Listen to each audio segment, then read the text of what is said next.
बच्चों नमस्कार, क्या हाल चाल। आप सभी लोगों का आरडी क्लासेज के यूट्यूब चैनल पर स्वागत है।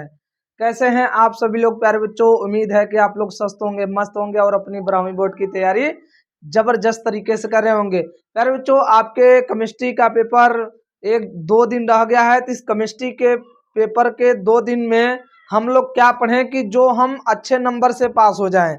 तो प्यारे बच्चों, मैं केमिस्ट्री के फर्स्ट भाग का वीडियो अपलोड कर दिया हूं। आज मैं बताऊंगा केमिस्ट्री के सेकंड भाग में 2 दिन में से क्या पढ़ें कि आप अच्छे नंबर से पास हो जाएं। तो प्यारे बच्चों, वीडियो को पूरा देखना ना भूलें। वीडियो को आप शुरू से लेकर अंत तक जरूर देखा करें। जब आप शुरू से लेकर अंत तक देखेंगे तभी आप समझ पाएंगे कि हमें इसमें क्या याद रखना है और क्या नहीं याद रखना है। आप लोग प्यारे बच्चों शुरू में ही वीडियो देखकर फिर छोड़ देते हैं, ऐसा नहीं करना। आपको वीडियो कंटिन्यू देखना है। 1 से 1.5 घंटे का क्लास रहता है प्यारे बच्चों। यदि आप 1 से 1.5 घंटा आप देखना चाहते हैं तो आप अच्छे तरीके से कंटिन्यू रहें। 1 से 1.5 घंटे में आपका नंबर अच्छे खासे मिल जाएंगे, तो क्या परेशान होने की जरूरत है प्यारे बच्चों। तो ठीक है, वीडियो को कंटिन्यू देखते रहें और वीडियो को ज्यादा से ज्यादा शेयर करें और वीडियो को लाइक करें और चैनल पे नए आए हैं तो सब्सक्राइब करना ना भूलें। ठीक है मेरे बच्चों, तो चलिए क्लास को करते हैं स्टार्ट। चलिए ध्यान से देखें। इसमें पहला प्रश्न क्या है। ये प्रश्न आपके प्यारे बच्चों 2 नंबर के आते हैं। ये प्रश्न कितने नंबर के आते हैं आपके? 2 नंबर के। देखिए इसमें क्या कह रहा है। कह रहा है ग्रिनार्ड अभिकर्मक क्या है, इसके उपयोग लिखे। तो प्यारे बच्चों, ग्रिनार्ड अभिकर्मक होता है, ध्यान दीजिए, ग्रिनार्ड अभिकर्मक होता है RmGX। इसे कहते हैं ग्रिनार्ड अभिकर्मक। आर है एल्किल, Mg है मैग्नीशियम, X है हाइलाइड। ग्रिनार्ड अभिकर्मक कार्बनिक मैग्नीशियम यौगिक होते हैं जिनका सामान्य सूत्र RmGX होता है। ठीक है, इसका उपयोग बहुत बार पूछा गया है कि ग्रिनार्ड अभिकर्मक का उपयोग बताइए। ये प्रश्न 2 नंबर के आते हैं। ग्रिनार्ड अभिकर्मक के उपयोग क्या है प्यारे बच्चों? एल्कोहल बनाने में, कार्बोक्सिलिक अम्ल बनाने में और एल्किन बनाने में, अरे सॉरी हाइड्रोकार्बन या एल्केन बनाने में बोल सकते हैं। ठीक है, तो आपसे कोई उपयोग पूछेगा ग्रिनार्ड अभिकर्मक का, एक बात अभी से दिमाग में रख लीजिए, कोई भी कार्बनिक यौगिक है उसका उपयोग यदि कोई पूछ रहा है तो आप बोल देंगे विलायकों के रूप में। उसके बाद जो भी आप 1-2 पॉइंट अपने मन से बोल दीजिएगा। ठीक है, जैसे ना याद हो तो बोल दीजिएगा, इसके निर्माण में, उसके निर्माण में, कुछ ना कुछ करके आपको बना के लिख देना। यदि बाई चांस आपको ना याद हो तो, याद है तो क्या टेंशन लेना प्यारे बच्चों। ग्रिनार्ड अभिकर्मक का उपयोग एल्कोहल बनाने में, कार्बोक्सिलिक अम्ल बनाने में, एल्केन बनाने में, ऐसे बोल सकते हैं। ठीक है, तो प्यारे बच्चों ग्रिनार्ड अभिकर्मक का फार्मूला हो गया और ग्रिनार्ड अभिकर्मक का उपयोग, ये 2 नंबर आपको बोर्ड एग्जाम में अच्छे से देकर जाएगा। ठीक है, तो प्यारे बच्चों इतने का स्क्रीनशॉट लें और याद करें।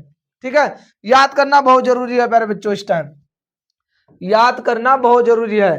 देखिए इसमें क्या कह रहा है, क्लोरोफार्म का CH, क्लोरोफार्म का H परमाणु अम्लीय प्रकृति होता है। अब ध्यान दीजिए प्यारे बच्चों, एक क्लोरोफार्म है, ये क्या है? क्लोरोफार्म है, CH एक क्लोरोफार्म हो। अब ध्यान से देखिए, उत्तर ध्यान दीजिएगा। क्लोरीन के -I प्रभाव से, -I प्रभाव के कारण इससे जुड़े कार्बन परमाणु पर आंशिक धनावेश आ जाता है, जिससे क्लोरोफार्म से H+ निकल जाता है आसानी से। जैसे ध्यान दीजिए प्यारे बच्चों, जो C, ध्यान से देखिए प्यारे बच्चों, देखिए ये जब यहाँ से H+ देखिए करता क्या है प्यारे बच्चों, यहाँ से H+ बाहर निकलता है, तो जब H+ बाहर निकलेगा तो ये H+ होगा, ये माइनस होगा। अब बताइए, ये जो माइनस आपको दिखाई दे रहा है कार्बन पर, इस माइनस जो दिखाई दे रहा है कार्बन पर, इस माइनस को, ये जो Cl दिखाई दे रहे हैं, ये Cl इस माइनस को अपनी अपनी तरफ खींचते हैं थोड़ा थोड़ा। या तो आप समझिए प्यारे बच्चों, ये जो आपको माइनस चार्ज दिखाई दे रहा है, तो ये जो आपको Cl दिखाई दे रहे हैं ना प्यारे बच्चों, ये Cl क्या करते हैं, इस माइनस को अपनी तरफ खींचते हैं। जब ये माइनस को अपनी तरफ खींचते हैं तो इसका जो माइनस है कार्बन पर, वो घटेगा कि बढ़ेगा? घट जाएगा। तो मेरे बच्चों कार्बन, मतलब इसको ये बात पता है कार्बन को कि जैसे ही हमसे H+ बाहर निकलेगा, हमारे पे जो माइनस आएगा उसको कम करने के लिए 3 लोग हमारे साथ लगे हुए हैं। तो क्या आप जाएंगे क्लोरोफार्म से H+ मांगेंगे तो H+ देगा कि नहीं देगा? आसानी से देगा। भाई हमें पता है तो H+ सिंपल सा नहीं दे देगा। ये H+ तभी देगा जब Cl को पता होगा कि जब हमारा प्लस चला जाएगा, हमसे H+ बाहर निकल जाएगा, तो जो हम पे रीड चार्ज आएगा, वो मतलब उसको रीड चार्ज को खत्म करने के लिए कोई हमारे आसपास होगा, तभी तो हम देंगे। प्यारे बच्चों ये तभी H+ देगा कार्बन जब कार्बन के जो माइनस चार्ज आ रहे हैं उस माइनस चार्ज को घटाने के लिए कोई आसपास लगे हो, तो माइनस चार्ज को घटाने के लिए यहाँ पर 3 लोग लगे हैं। तो कार्बन के बात पता है कि भाई हम H+ आयन देंगे तो हमारे पास जो माइनस आएगा वो कम हो जाएगा, हम स्थायी रह जाएंगे, स्थायी हो जाएंगे, हमें कोई टेंशन नहीं होगा प्यारे बच्चों। तो ये इसलिए H+ आयन का दान करता है। क्लोरोफॉर्म से H+ इसलिए बाहर निकलता है क्योंकि क्लोरोफॉर्म जब H+ आयन का दान करता है तो कार्बन पे जो माइनस चार्ज आता है उस माइनस चार्ज को प्लस के रूप में, मतलब उस माइनस को मतलब खत्म कौन करते हैं, जो Cl लगे हुए हैं यहाँ पर, ठीक है। Cl की वजह से कार्बन के जो माइनस चार्ज है वो कम हो जाते हैं और उस जो कार्बन है वो स्थायी रह जाता है और H+ वो आसानी से दान कर देता है, ठीक है मेरे बच्चों। तो आप लोग इतने का स्क्रीनशॉट ले लीजिए। चलिए अगले पॉइंट पे ध्यान दीजिएगा। इसमें क्या कर रहा है, हेलो एल्केन नाभिक रागी प्रतिस्थापन अपक्रिया देते हैं, जबकि हेलो एरिन इलेक्ट्रॉन रागी प्रतिस्थापन अपक्रिया देते हैं। स्पष्ट कीजिए। कह रहा हेलो एल्केन नाभिक रागी प्रतिस्थापन अपक्रिया देते हैं और हेलो एरिन इलेक्ट्रॉन स्नेही प्रतिस्थापन अपक्रिया देते हैं। कारण बताइए। कारण ध्यान दीजिए। हेलो एल्केन में CX बंध, ठीक है, ARX यही है ना, या CX बोल सकते हैं। हेलो एल्केन के जो CX बंध होते हैं ध्रुवीय होते हैं। हेलो एल्केन में CX बंध ध्रुवीय होते हैं जिससे कार्बन पर आंशिक धनावेश आ जाता है। देखिए भाई हाइड्रोजन माइनस होगा, ये माइनस है तो इलेक्ट्रॉन ग्रहण करेगा और कार्बन पे आंशिक क्या हो जाएगा, प्लस आ जाएगा। भाई इसकी विद्युत ऋणात्मकता ज्यादा होती है हाइड्रोजन का और इलेक्ट्रॉन अपनी तरफ खींच लेता है, इसलिए इस पे प्लस, इस पे क्या आ जाता है, माइनस। क्या करा, हेलो एल्केन में CX बंध ध्रुवीय होता है जिससे कार्बन पर आंशिक धनावेश आ जाता है, इसलिए नाभिक रागी आसानी से आक्रमण कर जाता है। पर बच्चों यहाँ पर जैसे ही कार्बन पर धनावेश आता है तो जो नाभिक रागी होता है मतलब वो खुद माइनस होता है और ये नाभिक रागी कार्बन पे आसानी से क्या कर जाता है, आक्रमण कर जाता है। अब आगे देखिए हेलो एरिन के बारे में समझिए। हेलो एरिन प्यारे बच्चों, हेलो एरिन के बारे में समझिए। हेलो एरिन में क्या होता है, हेलो एरिन में CX बंध अनुनाद कारण, अनुनाद। तो हेलो एरिन ये जो आपको दिखाई दे रहा है, हेलो एरिन में ये आपको जो दिखाई दे रहा है प्यारे बच्चों, ये हेलो एरिन अनुनाद दिखाता है। देखिए हेलो एरिन में CX बंध अनुनाद के कारण आंशिक द्विक बंध गुण प्राप्त कर लेता है जिससे बंध मजबूत हो जाता है और नाभिक रागी प्रतिस्थापन नहीं होता। बेंजीन रिंग पर इलेक्ट्रॉन घनत्व होने के कारण यह इलेक्ट्रॉन रागी प्रतिस्थापन अपक्रिया दिखाते हैं। फिर बच्चों इनके बीच में देखे जब हेलो एरिन का संरचना बनाया जाता है अनुनादी, तो अनुनादी संरचना बनाने पर यहाँ पर भी Cl बांड, मतलब कि यहाँ पर भी डबल बांड और इसके यहाँ पर भी डबल बांड अंदर होते हैं। यहाँ पर माइनस, यहाँ पर माइनस, यहाँ पर माइनस। तो मेरे बच्चों तब यहाँ से जो Cl दिखाई दे रहा है Cl को बाहर करना मुश्किल हो जाएगा। जब Cl यहाँ से बाहर ही नहीं जाएगा तो नाभिक स्नेही प्रतिस्थापन अपक्रिया नहीं दिखाता, इसलिए इलेक्ट्रॉन स्नेही प्रतिस्थापन अपक्रिया दिखाता है क्योंकि इसके रिंग पर इलेक्ट्रॉन घनत्व हो जाता है या इलेक्ट्रॉन घनत्व अधिक हो जाता है, ठीक है। तो आपसे कोई पूछ लेगा कि ये अपक्रिया क्यों दिखाता है, नाभिक रागी हेलो एल्केन नाभिक रागी प्रतिस्थापन अपक्रिया क्यों दिखाता है और हेलो एरिन इलेक्ट्रॉन स्नेही प्रतिस्थापन अपक्रिया क्यों दिखाता है। तो हेलो एरिन इसलिए इलेक्ट्रॉन प्रतिस्थापन अपक्रिया दिखाता है क्योंकि अनुनाद के कारण उसके CX बंध द्विक बंध गुण रखने लगते हैं और उसके बंध को तोड़ना बेटा मुश्किल हो जाता है और वहां से प्यारे बच्चों आपके हाइड्रोजन परमाणु बाहर निकलेंगे ही नहीं, अर्थात वो नाभिकीय स्नेही प्रतिस्थापन अपक्रिया नहीं दिखाता। इसलिए वो इलेक्ट्रॉन स्नेही प्रतिस्थापन अपक्रिया दिखाता है क्योंकि उसके बेंजीन रिंग पर इलेक्ट्रॉन घनत्व होता है, ठीक है। तो आप लोग इतने का स्क्रीनशॉट ले लीजिए प्यारे बच्चों। आगे चलिए, करा DDT का क्या है, DDT क्या है, इसका उपयोग लिखिए। फिर बच्चों DDT का पूरा नाम एक नंबर में आता है लिखने के लिए, डाइक्लोरो डाइफेनिल ट्राइक्लोरोएथेन। ये होता है DDT, एक कार्बनिक कीटनाशक होता है। पूछ लिया जाएगा DDT क्या है, इसका पूरा नाम बताइए। डाइक्लोरो डाइफेनिल ट्राइक्लोरोएथेन, ट्राइक्लोरोएथेन ये है इसका DDT का पूरा नाम। ये क्या है, यह एक कीटनाशक, यह एक कार्बनिक कीटनाशक है, ठीक है। DDT क्या है, यह एक कार्बनिक कीटनाशक पदार्थ होता है DDT। आगे इसका उपयोग मच्छरों मक्खियों आदि कीटों को मारने में किया जाता है, मलेरिया जैसे रोगों को नियंत्रण करने में किया जाता है, फलों में कीटों से मतलब फलों को कीटों से बचाने में किया जाता है। तो कीटनाशक आप जानते हैं, कीटनाशक जो दवा है कीटों मक्खियों इन सभी को मारने में यूज किया जाता है और फलों को कीटों से बचाने में किया जाता है और मलेरिया जैसे रोगों को नियंत्रित करने के लिए किया जाता है। ये है डीडीटी प्यारे बच्चों, डाइक्लोरो डाइफिनिल ट्राइक्लोरोएथेन। ये आपको प्यारे बच्चों 2 से 3 नंबर का यूपी बोर्ड एग्जाम में प्रश्न आता है। ध्यान रखें, मैं सेकेंड भाग के ये जो थियरिकल क्वेश्चन करा रहा हूँ, सेकेंड भाग के केमिस्ट्री के थियरिकल क्वेश्चन अभी मैं बता रहा हूँ, फिर इसी में न्यूमेरिकल मतलब कि जो आपके रिएक्शन है उन पे भी चर्चा हम करेंगे। ठीक है, तो आप लोग इतने का स्क्रीनशॉट ले लीजिए प्यारे बच्चों। चलिए अब आगे चलते हैं। क्या कर रहा है इसमें, कार्बन टेट्राक्लोराइड तथा क्लोरोफॉर्म के उपयोग लिखिए। चलिए कार्बन टेट्राक्लोराइड और क्लोरोफॉर्म दोनों के उपयोग लिखने हैं। पहले कार्बन टेट्राक्लोराइड अग्निशामक यंत्रों में मतलब आग बुझाने में किया जाता है। बोल सकते हैं कार्बन टेट्राक्लोराइड का उपयोग अग्निशामक के रूप में किया जाता है। वसा तेल आदि के विलायक के रूप में किया जाता है। मतलब वसा तेल इन सभी को जिसमें घोला जाता है उसमें विलायक का कार्य करते हैं। ठीक है, तो बोल सकते हैं विलायक के रूप में कार्य किया जाता है, विलायक के रूप में उपयोग किया जाता है इसका। फिर डाई क्लीनिंग करने में, डाई क्लीनिंग का मतलब होता है बिना पानी को डाले ही उस पदार्थ को मतलब उसमें जो कपड़े में जो गंदगी रहती हैं उनको साफ किया जाता है। डाई क्लीनिंग बिना पानी का। ये कार्बन टेट्राक्लोराइड मतलब सॉरी कार्बन टेट्राक्लोराइड एक ऐसा पदार्थ है जैसे आपके कपड़ों में कहीं मैल बैठा हुआ है, उस मैल को बिना पानी डाले ही साफ करना चाहते हैं तो कार्बन टेट्राक्लोराइड उसमें उपयोगिता रहती है, क्योंकि यह ऐसा केमिकल होता है जिसको उस पे लगाने पर उसके जो भी मैल होते हैं वो साफ हो जाएंगे बिना पानी का। ठीक है, इसलिए इसको लिखते हैं डाई क्लीनिंग करने में। ठीक है, बिना पानी का आप डाई क्लीनिंग मतलब उसको साफ कर सकते हैं। कार्बन क्लोरोफॉर्म का उपयोग में, क्लोरोफॉर्म के उपयोग में पहले यह शल्य क्रिया में संज्ञाहरण, शल्य क्रिया का मतलब होता है पहले बेहोश करने में इसका उपयोग किया जाता है। आप बोल सकते हैं इसका उपयोग बेहोशी में करने में किया जाता है या बेहोश करने में किया जाता था।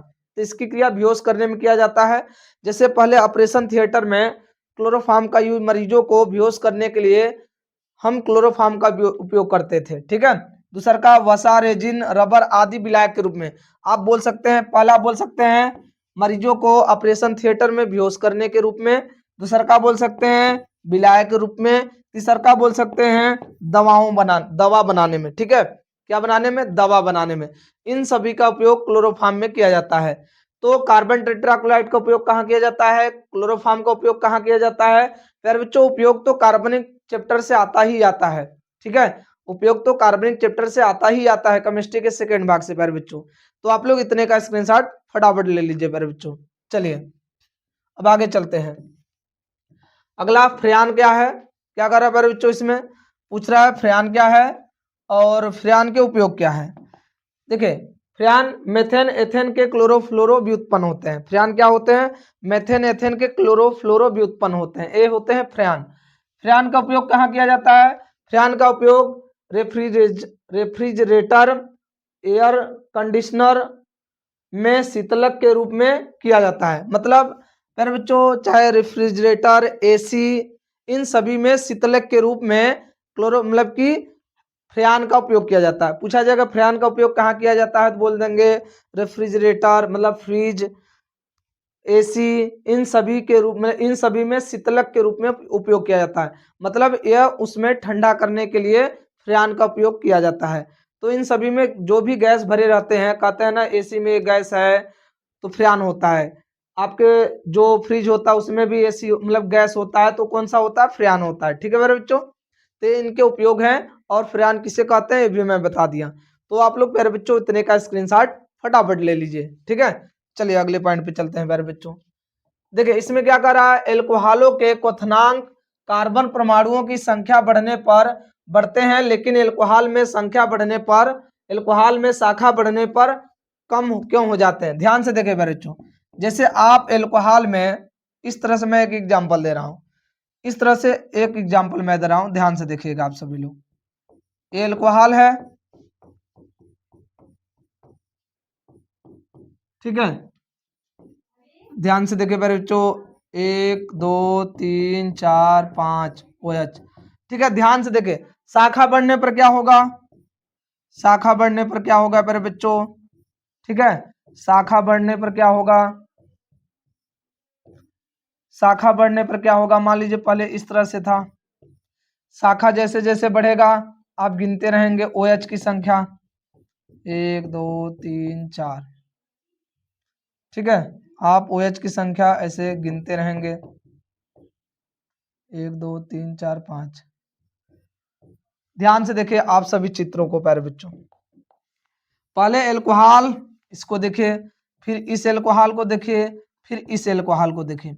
जब शाखा बढ़ रहा है तो आप एल्कोहल के साइज में, एल्कोहल के पृष्ठ क्षेत्रफल में, एल्कोहल के पृष्ठ में कुछ परिवर्तन हो रहा है जब शाखा बढ़ रहा है। अब देखिए इसमें देखिए जब कार्बन का श्रृंखला बढ़ रहा है, एल्कोहल में जब कार्बन का श्रृंखला बढ़ रहा है तो ध्यान से देखिए कार्बन की श्रृंखला बढ़ने पर क्या आपको एक बात समझ में आ रहा होगा, जब एल्कोहल में कार्बन का श्रृंखला बढ़ता मतलब कार्बन की संख्या बढ़ रही है तो उसका पृष्ठ क्षेत्रफल ज्यादा हो रहा है, लेकिन जब एल्कोहल में शाखा बढ़ रहा है तो उसके पृष्ठ क्षेत्रफल कम हो रहे हैं। देखिए इस तरह से सिकुड़ जा रहा है, तो देखिए कार्बन संख्या बढ़ने पर अणु का आकार और आकर्षण बल बढ़ जाता है। तो कार्बन की संख्या बढ़ने पर अणु का जो आकार है, देखिए साइज है, आकार बढ़ जा रहा है और उनके अणुओं के बीच जो आकर्षण है वो भी बढ़ जाएगा। जब आकर्षण अणुओं के बीच में ज्यादा हो जाएगा तो प्यारे बच्चों उनको एक दूसरे से अलग करना मुश्किल हो जाएगा, ठीक है। अब आगे देखिए, इसलिए क्वथनांक बढ़ जाते हैं। दूसरे में देखिए शाखा बढ़ने पर अणु का सतह क्षेत्रफल घट जाता है, आकर्षण बल भी क्या हो जाता है, घट जाता है, इसलिए क्वथनांक क्या हो जाता है, घट जाता है, ठीक है। दोनों में एक ही बात है, केवल पहले का याद कर लेंगे, दूसरे में उल्टा कर देंगे।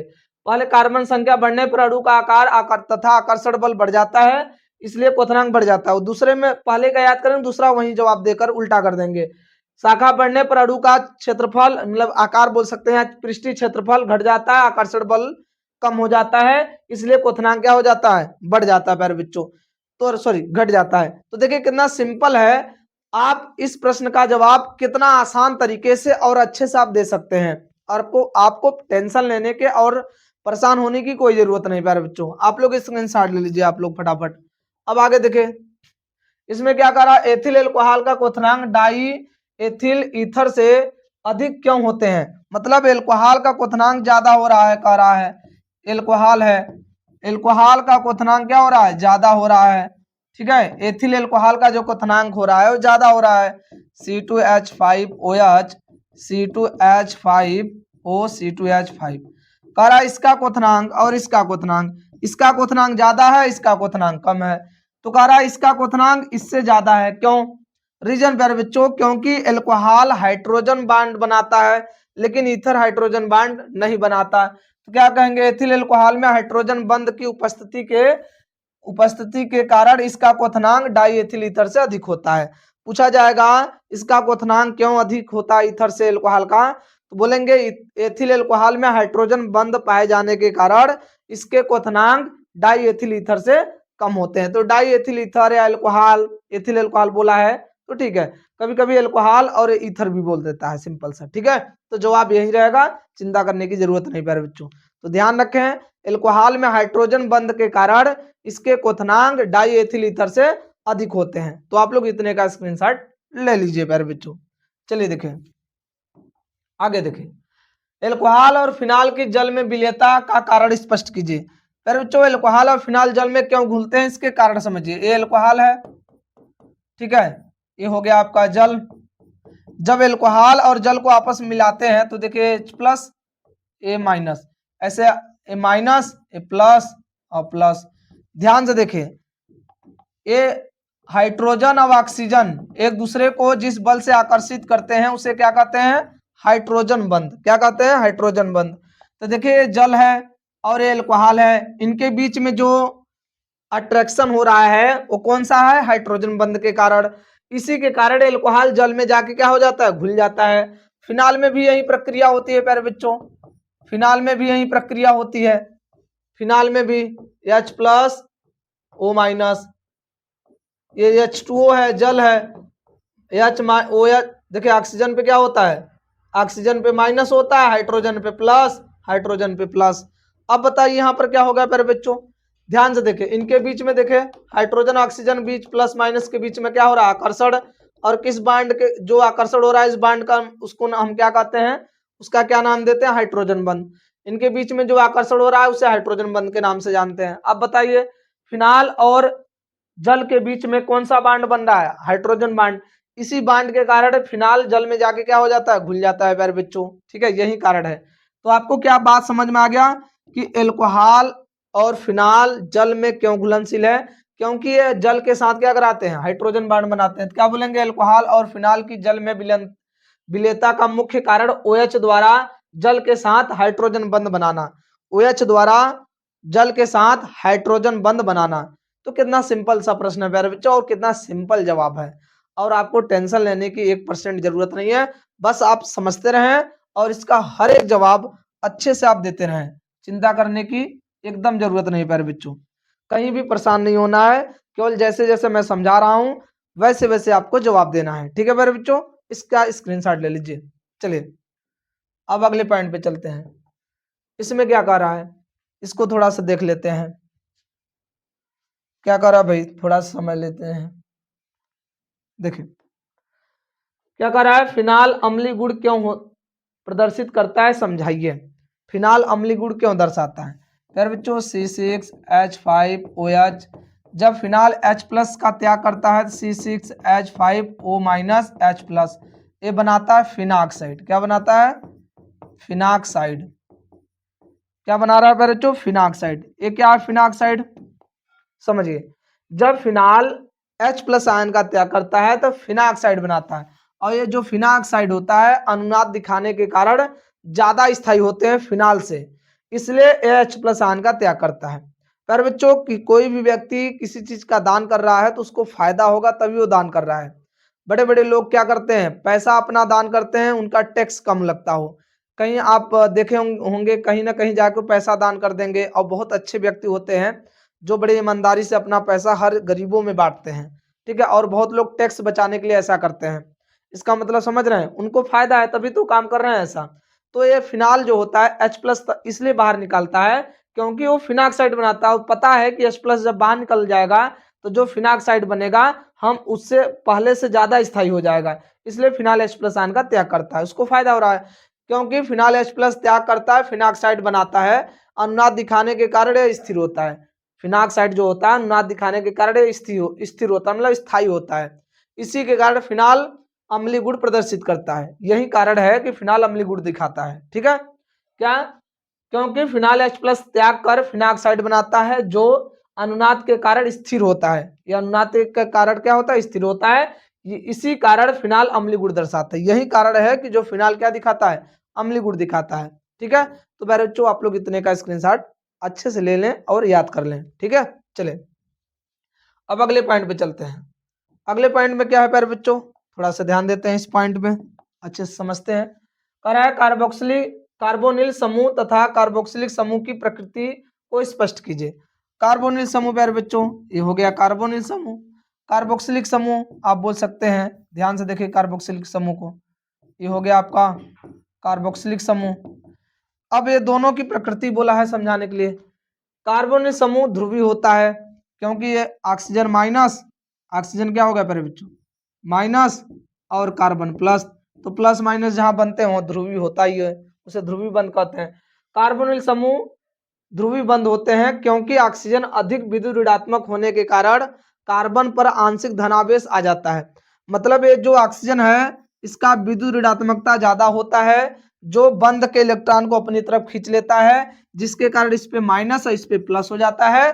तो प्लस माइनस जब सेम प्रकृति के दिखते हैं तो उसे हम लोग ध्रुवीय बंध के नाम से जानते हैं, ठीक है। क्योंकि ऑक्सीजन परमाणु अधिक विद्युत ऋणात्मक होने से कार्बन पर आंशिक धनावेश आ जाता है।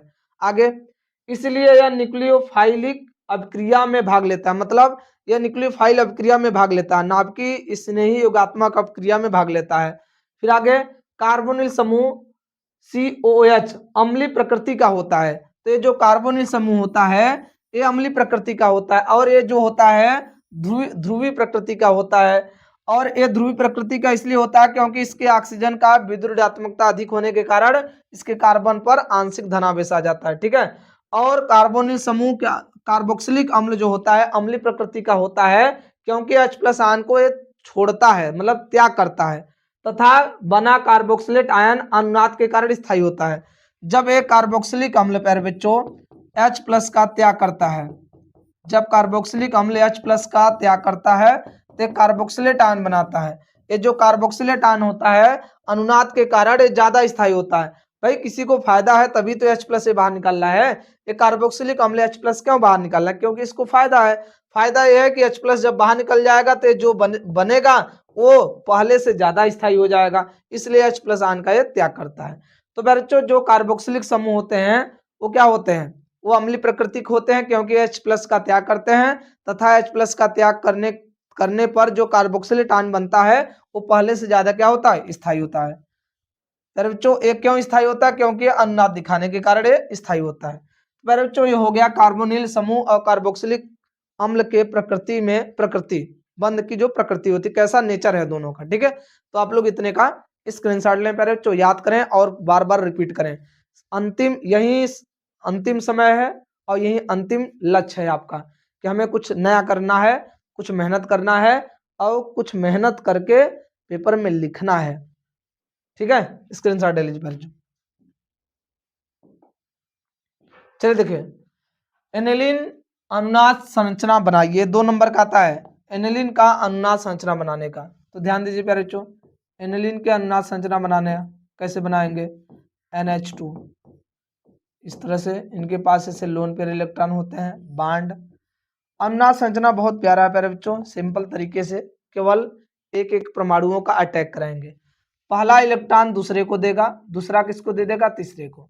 कुछ करना नहीं है, फिर ऐसे डब्बा बना देना है। बेंजीन का डब्बा बनाने के बाद आप ध्यान दीजिएगा, ये जो बांड यहाँ दिख रहा है इस बांड को ऐसे पलट देंगे। जब ये बांड यहाँ इधर पीछे पलटेंगे तो यहाँ डबल बांड आ जाएगा और यहाँ पे यार बच्चों थोड़ा डबल बांड बना दीजिए। यहाँ क्या आ जाएगा? ऐसे डबल बांड, ऊपर क्या बचेगा? H2 ए इलेक्ट्रॉन का दान किया प्यारे बच्चों, इसलिए इस पे प्लस आ गया। अब ये इलेक्ट्रॉन कहाँ जाके रुका है? ये यहाँ पर। फिर वही प्रक्रिया प्यारे बच्चों यहाँ इसमें और इसमें से बना दीजिए, क्योंकि यहाँ और यहाँ कुछ नहीं हुआ है। अब फिर प्रक्रिया यहाँ से इलेक्ट्रॉन को इस पे अटैक कराएंगे, फिर ये इलेक्ट्रॉन इस पे अटैक करेगा। प्रक्रिया वही है। क्या है प्रक्रिया? ध्यान से देखिए, यहाँ पर double bond NH2 plus, double bond NH2 plus. अब करना क्या है बताइए? सिंपल सा। पर बच्चों इस रिंग में जहां अटैक नहीं हुआ है पहले उसे लिखे, यहाँ कुछ नहीं हुआ है उसे लिख दीजिए। इसको देखकर अगला चित्र बनाएंगे। अब बताइए इसके बांड को पलटेंगे तो ऊपर चला जाएगा, इसका इलेक्ट्रॉन कहाँ आके रुका है? यहाँ पर। फिर वहीं अटैक कराएंगे, इस पे अटैक करेगा दूसरे पर, दूसरा किस पे करेगा? तीसरे पर। अब देखिए अगला चित्र जब बनाएंगे तो इसी को देखते हुए बनाना है। जहां इसमें अटैक नहीं हुआ है उसे लिखिए, यहाँ कुछ नहीं हुआ है, NH2 प्लस। अब फिर बताइए मेरे बच्चों, इसका बांड नीचे पलट जाएगा ऐसे और इलेक्ट्रॉन जाके यहाँ रुक जाएगा। और यहाँ पर कुछ हुआ था? नहीं हुआ था, इसको लिख दीजिए। फिर यहाँ पर अब अटैक कराइए, दूसरा, दूसरा तीसरे पर। अब बताइए क्या होगा मेरे बच्चों? जहां कुछ नहीं हुआ है उसे लिखिए, यहाँ पर कुछ नहीं हो रहा है, यहाँ पर कुछ नहीं हो रहा है। अब प्यारे बच्चों यहाँ पर इसका बांड इधर पलट जाएगा और यहाँ पर एक बांड बचेगा NH2। अब इलेक्ट्रॉन कहाँ जाके रुका? नाइट्रोजन के पास। अनुनाद संरचना बन गया प्यारे बच्चों। तो अनुनाद संरचना जब आपसे बनाने के लिए बोलेगा एनिलीन का अनुनाद संरचना बनाइए, तो ऐसे ही आप बोर्ड एग्जाम में बनाएंगे। चाहे एनिलीन का बनाइए चाहे फिनाल का, सबका ऐसे ही बनेगा। चाहे आप एनिलीन का बनाइए प्यारे बच्चों चाहे फिनाल का, प्रक्रिया वही है, सब कुछ रूल वही रहेगा। आप फिनाल का भी बना लीजिएगा, वही प्रक्रिया है। इस पे अटैक करेगा प्यारे बच्चों, यहाँ बांड ऐसे यहाँ पर, यहाँ पर, यहाँ पर, इस पे अटैक कर जाएगा, फिर वही प्रोसेस। तो चाहे फिनाल का बनाइए चाहे प्यारे बच्चों एनिलीन का बनाइए, दोनों का अनुनाद संरचना बनाने के लिए देगा तो आप सिंपल तरीके से ऐसा अनुनाद संरचना बना सकते हैं। चाहे क्लोरोफॉर्म का बनाने के लिए बोल दे प्यारे बच्चों, मतलब कि क्लोरोबेंजीन का, चाहे आपसे क्लोरोबेंजीन का बोल दे, कुछ भी बोल दे, तो आप अनुनादी संरचना अच्छे से बना सकते हैं। 1 2 3 4 5 6। फिर वही अटैक इस पे कराएंगे, फिर ये स्प्रेड कराकर ऐसे बांड आप बना देंगे। ठीक है, तो चाहे फिनाल का बनाइए चाहे क्लोरोबेंजीन का बनाइए। तो प्यारे बच्चों अनुनाद संरचना फिनाल का और एनिलीन का ज्यादातर पूछता है, ध्यान रखिएगा प्यारे बच्चों। ठीक है, तो आप लोग इतने का स्क्रीनशॉट ले लीजिए। चलिए अब आगे चलते हैं, अगले पॉइंट पे देखिए क्या कर रहा है। इस पॉइंट पे ध्यान दीजिए, कह रहा है एथिल एमीन क्षारीय प्रकृति प्रदर्शित करता है क्यों? कह रहा है एथिल एमीन क्षारीय प्रकृति का होता है क्यों? रीजन बताइए। बच्चों एथिल एमीन क्षारीय प्रकृति का क्यों होता है, इसका रीजन सिंपल सा है। एथिल एमीन क्षारीय प्रकृति प्रदर्शित करता है क्योंकि इसके नाइट्रोजन परमाणु पर एकाकी इलेक्ट्रॉन युग्म होता है। मतलब ए आपका हो गया एमीन, एमीन के पास ऐसे नाइट्रोजन एमीन के नाइट्रोजन के पास जो होता है लोन पेयर इलेक्ट्रॉन होता है। तो आपसे पूछा जाएगा एमीन क्षारीय गुण दर्शाता है क्यों, तो एक जवाब क्योंकि क्या बोलेंगे, क्योंकि इसके नाइट्रोजन परमाणु के पास लोन पेयर इलेक्ट्रॉन होते हैं, हो गया जवाब। या और दूसरा जवाब देना चाहते हैं तो आप बोल सकते हैं, क्या बोलेंगे इसके दूसरे जवाब के अनुसार, जो कि क्या बोलेंगे, क्योंकि क्या बोलेंगे दूसरा का जवाब। देखिए यहां तक ही परिभाषा है इसका यहां से यहां तक ही परिभाषा आप सिंपल तरीके से एक दे सकते हैं। और देना चाहें तो बोलेंगे क्योंकि H+ आयन को ग्रहण कर अमोनियम आयन बनाता है। दूसरा का परिभाषा दे सकते हैं यहां से यहां तक, क्योंकि H+ आयन का ग्रहण कर अमोनियम आयन बनाता है। और तीसरा का परिभाषा देना चाहे तो क्या दे सकते हैं, बोलेंगे एथिल एमीन एथिल समूह का प्लस प्रभाव नाइट्रोजन पर इलेक्ट्रॉन घनत्व बढ़ाता है, जिससे इसकी क्षारीयता बढ़ जाती है। पर बच्चों ये जो आपका C2H5NH2 दिखाई दे रहा है और यहाँ पर CH3NH2 दिखाई दे रहा है, तो बच्चों यहाँ पर जो आप देख रहे हैं एथिल एमीन और यहाँ पर मेथिल एमीन, दोनों में से कार्बन मतलब दोनों में से कार्बन इसमें ज्यादा है इसमें कम है, अर्थात नाइट्रोजन पे वही इलेक्ट्रॉन ज्यादा देता है, वही इलेक्ट्रॉन ज्यादा बढ़ाता है जिसके पास कार्बन ज्यादा हो। तो इन दोनों में से इसके पास कार्बन ज्यादा है, इसलिए नाइट्रोजन के पास इलेक्ट्रॉन ज्यादा देगा, क्योंकि जैसे ही नाइट्रोजन लोन पे इलेक्ट्रॉन का दान करेगा तुरंत एक दूसरा का कार्बन जो कार्बन से जुड़ा है तुरंत कार्बन दे देगा, लो भाई दान करो हम हैं। ऐसे यहाँ पर तो इसकी संख्या कम है तो यहाँ पर नाइट्रोजन ज्यादा इलेक्ट्रॉन दान नहीं करेगा, क्योंकि नाइट्रोजन के बात पता है कि हमसे जुड़ने वाला जो व्यक्ति उसके पास ही इलेक्ट्रॉन कम है, तो हम यदि दे देंगे तो उसके पास इलेक्ट्रॉन हमें कम मिल पाएगा, इसलिए वो जल्दी दान नहीं करता। ठीक है, तो इनमें से कोई एक जवाब दे दीजिएगा जो आपको सरल लगे, जो आपको पूछ लेगा पेपर में कि एथिल एमीन या एल्किल एमीन क्षारीय गुण दर्शाता है क्यों, तो इनमें से कोई एक जवाब दे सकते हैं जो आपको अच्छा लगे प्यारे बच्चों। ठीक है, तो आप लोग इतने का स्क्रीनशॉट फटाफट ले लीजिए। चलिए अब अगले पॉइंट पे चलते हैं, इसको ध्यान से देखें। कह रहा है एमीन के क्वथनांक उसके समतुल्य एल्कोहलों और कार्बोक्सिलिक अम्लों से कम होते हैं, समझाइए। कह रहा है एथिल एमीन NH2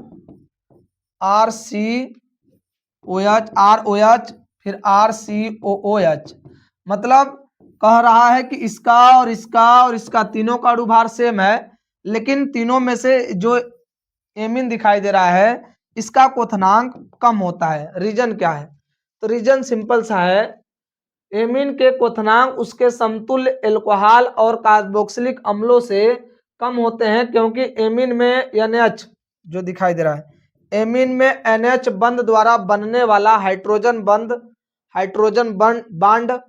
OH बंध की तुलना में, मतलब OH मतलब एल्कोहल और कार्बोक्सिलिक अम्ल में जो O और H के कारण बंध बनता है।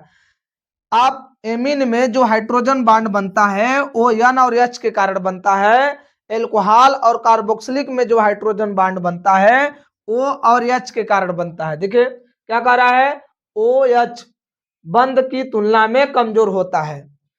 फिर बच्चों इसका जो हाइड्रोजन बॉन्ड होता है इन दोनों के तुलना में बनने वाले हाइड्रोजन बॉन्ड से इसका हाइड्रोजन बॉन्ड कमजोर होता है। कार्बोक्सिलिक अम्लों से तो दो अणुओं के बीच प्रबल हाइड्रोजन बॉन्डिंग होता है, जिससे इसका क्वथनांक सबसे अधिक होता है। इसी मतलब कि अधिक होता है, इसलिए हाइड्रोजन बॉन्डिंग की शक्ति कम के होने के कारण एमीन का क्वथनांक कम होता है। आप इतना बड़ा पेपर में लिखेंगे तो घबरा जाएंगे, तो सिंपल में प्रश्न हमसे कह रहा है कि कार्बोक्सिल मतलब एल्किल जो एमीन का क्वथनांक होता है एल्कोहल और कार्बोक्सिलिक से कम होता है, क्यों? तो आप बोलेंगे क्योंकि, मैं जो बोल रहा हूं उसको लिखिएगा, क्योंकि एमीन के H तथा N के बीच बनने वाला हाइड्रोजन बंध कार्बोक्सिलिक तथा एल्कोहल के ऑक्सीजन तथा हाइड्रोजन के बीच बनने वाले हाइड्रोजन बंध से कमजोर होता है। इसलिए इसका क्वथनांक कम होता है। हो गया जवाब। यदि पेपर में आ जाए कि कार्बोक्सिलिक अम्ल का क्वथनांक इन तीनों से एल्कोहल से ज्यादा क्यों होता है या एमीन से ज्यादा क्यों होता है, तो कार्बोक्सिलिक अम्ल का क्वथनांक सबसे ज्यादा होता है। तो कार्बोक्सिलिक अम्ल का क्वथनांक इसलिए सबसे ज्यादा होता है क्योंकि प्यारे बच्चों कार्बोक्सिलिक अम्ल में आप ध्यान देंगे हाइड्रोजन बॉन्डिंग की शक्ति कम, देखे जिससे देखे कार्बोक्सिलिक अम्लों में तो दो अणुओं के बीच हाइड्रोजन बॉन्डिंग होता है। तो आपसे पूछा जाएगा पेपर में, जो मैं बोला हूं शुरुआत में वो पेपर में लिख देना है कि एमीन का क्वथनांक कम क्यों होता है, रीजन मैं बता दिया। या तो अब उससे आसान लिखना है तो बोल दीजिएगा क्योंकि एमीन के हाइड्रोजन बंध एल्कोहल तथा कार्बोक्सिलिक के बीच बनने वाले हाइड्रोजन बंध से कमजोर होते हैं। हो गया काम। और एमीन जो कार्बोक्सिलिक अम्ल होता है उसका क्वथनांक सबसे ज्यादा क्यों होता है, क्योंकि कार्बोक्सिलिक अम्ल में दो हाइड्रोजन बांड पाए जाते हैं, मतलब दो अणुओं के बीच हाइड्रोजन बांड पाए जाते हैं कार्बोक्सिलिक अम्ल में, इसलिए इसका क्वथनांक सबसे ज्यादा होता है। ठीक है, तो इसमें इस प्रश्न को कई तरीके से पूछ सकता है, घुमा घुमा के। ठीक है, तो आप ध्यान रखें चाहे जैसे भी पूछे, घुमा घुमा के पूछे तो आप घुमा घुमा के आंसर भी लिख दीजिएगा, जैसे जैसे मैं समझाया हूं प्यारे बच्चों। आप लोग इतने का स्क्रीनशॉट ले लीजिए सभी लोग। इस प्रश्न में कह रहा है SN1 तथा SN2 अभिक्रिया की क्रिया विधि समझाइए। तो प्यारे बच्चों SN1 और SN2 अभिक्रिया की क्रिया विधि, ये आपसे बोर्ड एग्जाम में प्यारे बच्चों कम से कम बोर्ड एग्जाम में 5 से 4 नंबर का ये प्रश्न आता है, और ये प्रश्न लगातार हर साल पूछा जा रहा है प्यारे बच्चों, तो इस प्रश्न को मिस ना करें। ठीक है, तो चलिए ध्यान दीजिए, इन प्रश्नों को मिस ना करें, इन प्रश्नों को ध्यान से समझें। कैसे समझनी है, कैसे लिखनी है, इसको मैं बता रहा हूँ। SN1 अभिक्रिया, ध्यान दीजिए प्यारे बच्चों, SN1 अभिक्रिया कैसे होता है। ये क्या है, RX, ये हाइड्रोजन परमाणु है, मतलब एल्किल हैलाइड है प्यारे बच्चों। एल्किल हैलाइड और हाइड्रोजन परमाणु के बीच में झगड़ा होता है तो विषम विदलन द्वारा होता है। विषम विदलन में जिसकी ताकत ज्यादा होगा वो इलेक्ट्रॉन को अपनी तरफ ले जाएगा। हाइड्रोजन परमाणु का ताकत ज्यादा होता है क्योंकि वो इलेक्ट्रॉन आकर्षित करने की क्षमता ज्यादा होती है। तो हाइड्रोजन परमाणु इलेक्ट्रॉन को लेकर चला जाएगा तो हाइड्रोजन पे माइनस हो जाएगा और कार्बन पे, इस आर पे क्या हो जाएगा, प्लस, एक्स माइनस हो जाएगा। जैसे ही प्यारे बच्चों इन दोनों के झगड़ा होने से प्लस बना तो उस प्लस पर तुरंत अटैक करता है नाभिकीय स्नेही परमाणु। इस पे कौन आके अटैक करेगा, तुरंत R प्लस पे आके अटैक करेगा प्यारे बच्चों OH माइनस। ये है OH माइनस नाभिकीय स्नेही परमाणु। ये मंद पथ की अपक्रिया है और ये प्यारे बच्चों तीव्र पथ की अपक्रिया है। जैसे ही प्यारे बच्चों आप देख रहे हैं H प्लस R प्लस बना, तुरंत OH माइनस आएगा, इस पे अटैक कर लेगा और क्या बना लेगा, ROH। ये हो गया प्यारे बच्चों इसकी क्रिया विधि, किसकी, SN1 अपक्रिया की। SN1 अपक्रिया की क्रिया विधि। और लिखना क्या है इसमें, ध्यान से देखिए। पहली बात, इसमें यह अभिक्रिया कितने पदों में पूर्ण हो रही है, 2। तो यह 2 पदों में, यह 2 पदों में पूर्ण होती है। कितने पदों में पूर्ण होती है, 2 पदों में। सेकेंड पॉइंट में बताइएगा, यह 2 पदों में पूर्ण होती है ना, सेकेंड पॉइंट में बताइएगा। इसके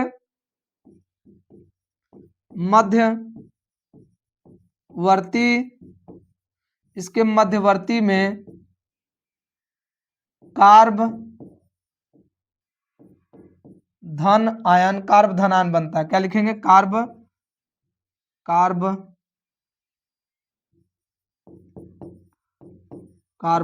बोल सकते हैं धन आयन, कार्बो धन आयन बनता है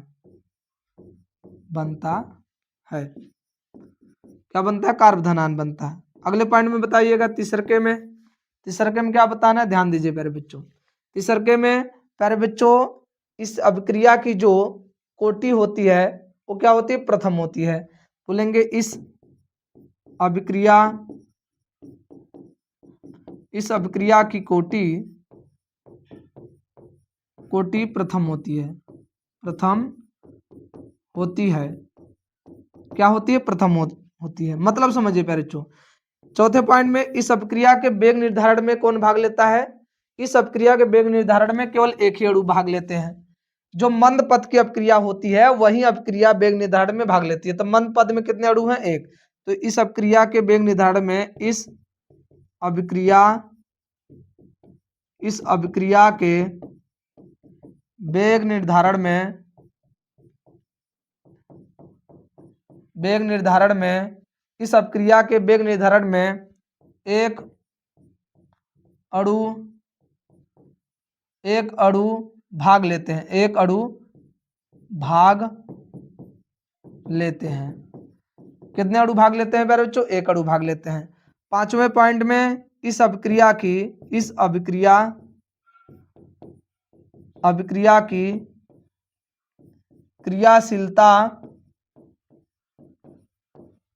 क्रियाशीलता क्या होता है? इस अभिक्रिया की क्रियाशीलता पर बच्चों 3 डिग्री क्या होता है? सबसे ज्यादा किसका होता है?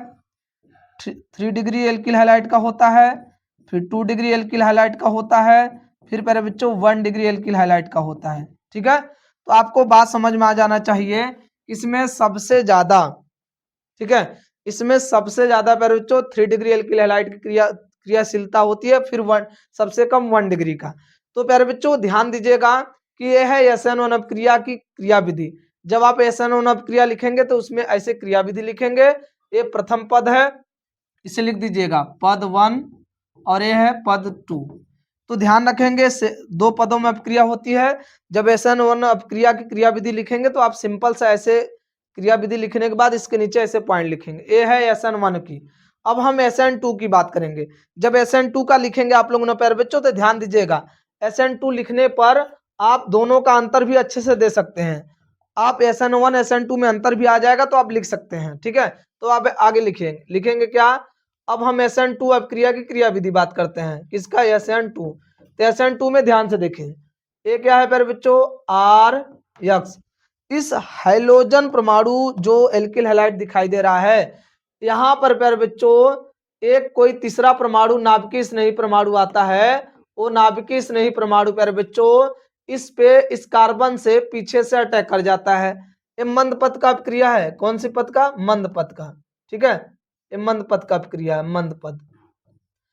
ध्यान रखिए प्यारे बच्चों, जब इस एल्किल हैलाइड से देखिए R और X दो व्यक्तियों के बीच का यदि रिश्ता खराब हो रहा है तो उन दोनों व्यक्तियों के बीच में कोई तीसरे व्यक्ति का एंट्री हो चुका है। इसलिए उस व्यक्ति के बीच, दो व्यक्तियों के बीच का जो रिलेशन है, जो प्यार है, वो बिगड़ने लगेगा। तो प्यारे बच्चों ध्यान दीजिए, ये जो OH आपको दिखाई दे रहा है, ये OH जैसे ही कार्बन से जुड़ना स्टार्ट करेगा, वो X से कार्बन का मतलब ये जो R दिख रहा है, इस R का X से जो प्यारे बच्चों बांड है अर्थात रिलेशन है, वो धीरे धीरे खराब होने लगेगा, क्योंकि R और X के बीच में कोई तीसरा व्यक्ति एंट्री मार चुका है। तो यहाँ पर हो जाएगा OH। क्या होगा प्यारे बच्चों? जो आपको OH दिखाई दे रहा है धीरे धीरे R से जुड़ेगा और यहाँ से X धीरे धीरे R से कहाँ चला जाएगा प्यारे बच्चों? बाहर। और ये प्रक्रिया जैसे ही X को पता चल जाएगा तो ये फास्ट हो जाएगा। ये क्या हो जाएगा? तीव्र हो जाएगा। जैसे ही प्रक्रिया किसको पता चल जाएगा भाई? जब तीसरे व्यक्ति को ये बात पता चल जाएगा, दो व्यक्तियों के बीच का रिश्ता खराब हो रहा है, तो उसको पता चल जाएगा इसी की वजह से हमारा रिश्ता खराब हो रहा है, तो तुरंत उसको वहां से छोड़ के चला जाएगा। तो जो X है वो R को छोड़कर चला जाएगा, तो उस आके जुड़ जाएगा कौन वहां पर? तो X देखिए बाहर हो गया और R से OH जाके जुड़ेगा। X का रिलेशन खराब हो गया, X कहाँ चला गया? बाहर चला गया। तो आपको समझ में आ गया प्यारे बच्चों, ये है इसकी क्रियाविधि, किसकी? SN2 अभिक्रिया की। अब इसमें देखिए ये एक ही पद में अपक्रिया हो रही है। कितने पद में? एक। पहले यह एक पदों में होती है या एक पदों में पूर्ण होती है, एक पदों में पूर्ण होती है। कितने पदों में होती है? एक पदों में पूर्ण होती है। सेकंड पॉइंट बताइएगा, एक पदों में पूर्ण होती है। सेकंड पॉइंट, इसके मध्यवर्ती में कार्बोधनान बनता है ना, तो इसके मध्यवर्ती में संक्रमण बनता है, संक्रमण अवस्था। क्या बनता है? संक्रमण अवस्था। तो लिख देंगे इसके मध्यवर्ती में संक्रमण क्या लिखेंगे मेरे बच्चों? संक्रमण अवस्था बनता है। संक्रमण अवस्था बनता है। आगे तीसरे के पॉइंट में बताइएगा। तीसरे के पॉइंट में ध्यान दीजिए प्यारे बच्चों, इस अपक्रिया की कोटि क्या होती है? इस अपक्रिया की कोटि एक होती है ना, तो इस अपक्रिया के मंद पद में कितने अणु भाग ले रहे हैं? 2। इस अपक्रिया की कोटि, इस अपक्रिया की कोटि 2 होता है।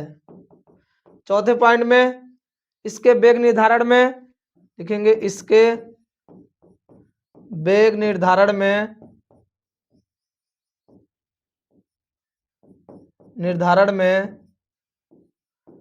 2 अणु भाग लेते हैं। कितने अणु भाग लेते हैं? 2 अणु। पांचवें पॉइंट में बताइए, इस अपक्रिया की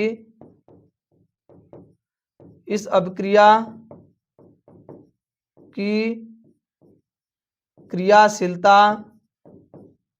क्या लिखेंगे? क्रियाशीलता की क्रियाशीलता 1 degree alkyl halide, 2 degree alkyl halide, 3 degree alkyl halide. तो सबसे ज्यादा किसका होता है क्रियाशीलता? 1 डिग्री का होता है। जस्ट इसका उल्टा आप समझिए प्यारे बच्चों, यदि आप इसको याद कर लेंगे तो आपके बोर्ड एग्जाम में 5 नंबर का आता है। इससे कई प्रश्न होते हैं, या तो केवल SN1 पूछ लेगा 3 नंबर में, या तो केवल SN2 की क्रियाशील मतलब कि क्रिया विधि पूछ लेगा, या तो दोनों का पूछेगा 5 नंबर में, या तो दोनों के बीच में अंतर देगा 5 नंबर का। तो ध्यान दीजिए, इस प्रश्न को कई तरीके से पूछ सकता है, डिपेंड करता है कि आपको याद रहना चाहिए, आप लिख किस तरीके से रहते हैं ये आपको पता होना चाहिए। मैं दोनों तरीके का बता दिया हूं, किसी भी टाइप से प्रश्न पूछेगा आप यूपी बोर्ड एग्जाम में, आप इसको अच्छे से कर सकते हैं। ठीक है मेरे बच्चों, इसका स्क्रीनशॉट ले लीजिए। अब चलिए ध्यान दीजिए, अब आगे क्या है? हेलोएरिन का इलेक्ट्रॉन स्नेही प्रतिस्थापन अपक्रिया। ये भी अक्सर ये 5 नंबर के प्रश्न बनते हैं। हेलोएरिन के इलेक्ट्रॉन स्नेही प्रतिस्थापन अपक्रिया, तो ध्यान दीजिए, हेलोएरिन के इलेक्ट्रॉन स्नेही प्रतिस्थापन अपक्रिया पर बच्चों, हेलोएरिन में जैसे मैं Cl लिया हूं, इसके इलेक्ट्रॉन स्नेही प्रतिस्थापन अपक्रिया किस प्रकार से करने हैं? पहले ध्यान दीजिए प्यारे बच्चों, Cl2 / FeCl3 की उपस्थिति में, यह है हैलोजनीकरण अपक्रिया। इसमें जहां जहां प्यारे बच्चों आर्थो और पैरा है, ये देखिए आर्थो या पैरा है, वहां वहां इस Cl को जोड़ेंगे और ये जैसा है वैसा ले जाके पहले लिख देंगे, जिस रूप में है उसी रूप में इसे ले जाके लिख देंगे 2 ठो, ऐसे 2 ठो ले जाके उसी रूप में लिख देंगे, इसके आर्थो और पैरा पर ऐसे Cl लगा देंगे, हो गया। अब जैसे मान लो हमें नाइट्रीकरण करना है, तो कंसंट्रेट क्या लिख सकते हो? कंसंट्रेट HNO3 और कंसंट्रेट H2SO4 के उपस्थिति में, ये नाइट्रीकरण अपक्रिया। नाइट्रीकरण में मैं बता दूं, NO2 जोड़ना है, कहाँ जोड़ना है? आर्थो पैरा पर। पहले 2 ठो ऐसे क्लोरोबेंजीन, इनको ले जाके ऐसे लिख देंगे, सिंपल सा ऐसे ले जाके लिख देना है। अब क्या काम करना है? जहां जहां आप लोगों का आर्थो पैरा है वहां पर क्या लगा देंगे? NO2 NO2 NO2, हो गया। अब आगे चलिए, इसका जब हम सल्फोनीकरण कराते हैं, कंसंट्रेट H2SO4 के उपस्थिति में और के साथ अपक्रिया कराते हैं, कंसंट्रेट H2SO4, सल्फोनीकरण में क्या जुड़ता है? SO3H। तो SO3H कहाँ जोड़ना है? आर्थो और पैरा पर। तो पहले 2 ठो Cl क्लोरोबेंजीन ऐसे ले जाके लिख देंगे, सिंपल तरीके से ऐसे लिख दिए। अब कहाँ जोड़ना है? SO3 आर्थो पर और पैरा पर, हो गया। ठीक है, अब इसका एक रिएक्शन और होता है फ्रीडल क्राफ्ट अपक्रिया। फ्रीडल क्राफ्ट CH3Cl निर्जल AlCl3 के उपस्थिति में, निर्जल AlCl3 के उपस्थिति में करना क्या है? ACl minus H+, Cl minus होगा CH3 प्लस, यही CH3 जो प्लस है वहीं जाके जुड़ेगा कहाँ? Ortho para. पहले आप क्लोरोबेंजीन ऐसे लिख देंगे 2 ठो, ऐसे लिखने के बाद इसके कहाँ जोड़ना है बताइए? कहाँ इसके जोड़ने हैं? एक आर्थो CH3, एक पैरा CH3 ये फ्रीडल क्राफ्ट का एक और अपक्रिया होता है CH3C डबल बॉन्ड OCl, ये भी होता है निर्जल AlCl निर्जल AlCl3 की उपस्थिति में, उपस्थिति वहीं रहेगा प्यारे बच्चों, AlCl3। अब बताइए क्या होगा, पहले आप क्लोरोबेंजीन ऐसे बना लेंगे, दो क्लोरोबेंजीन ऐसे बना लीजिएगा अच्छे से। अब क्या काम करना है, यही भाई Cl माइनस कार्बन प्लस, यही जो इतना प्लस वाला भाग है यहीं जाके जुड़ेगा आर्थो पैरा पर। एक बार आर्थो पे जोड़ दीजिए, फिर एक बार ऐसे ले जाके पैरा आप जोड़ दीजिए, पैरा आप थोड़ा सा C डबल बॉन्ड OCl हो गया प्यारे बच्चों। तो क्या आपको रिएक्शन समझ में आ गया कि किस तरह से रिएक्शन करना है इलेक्ट्रॉन स्नेही प्रतिस्थापन अपक्रिया का। ये 5 नंबर का यूपी बोर्ड एग्जाम में आता है, हाइलोजनीकरण है। ये क्या है,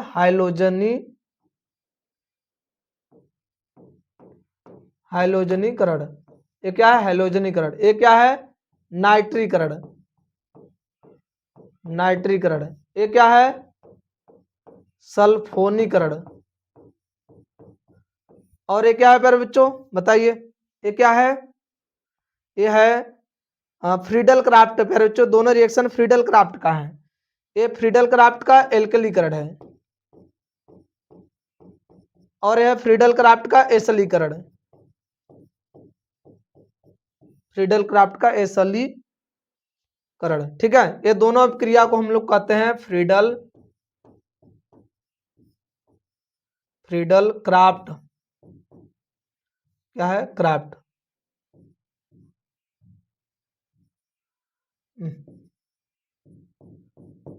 फ्रीडल क्राफ्ट, ठीक है। तो क्या आपको समझ में आ गया प्यारे बच्चों कि हेलोएरिन का इलेक्ट्रॉन स्नेही प्रतिस्थापन अपक्रिया किस तरह से करना है, किस तरह से नहीं करना है।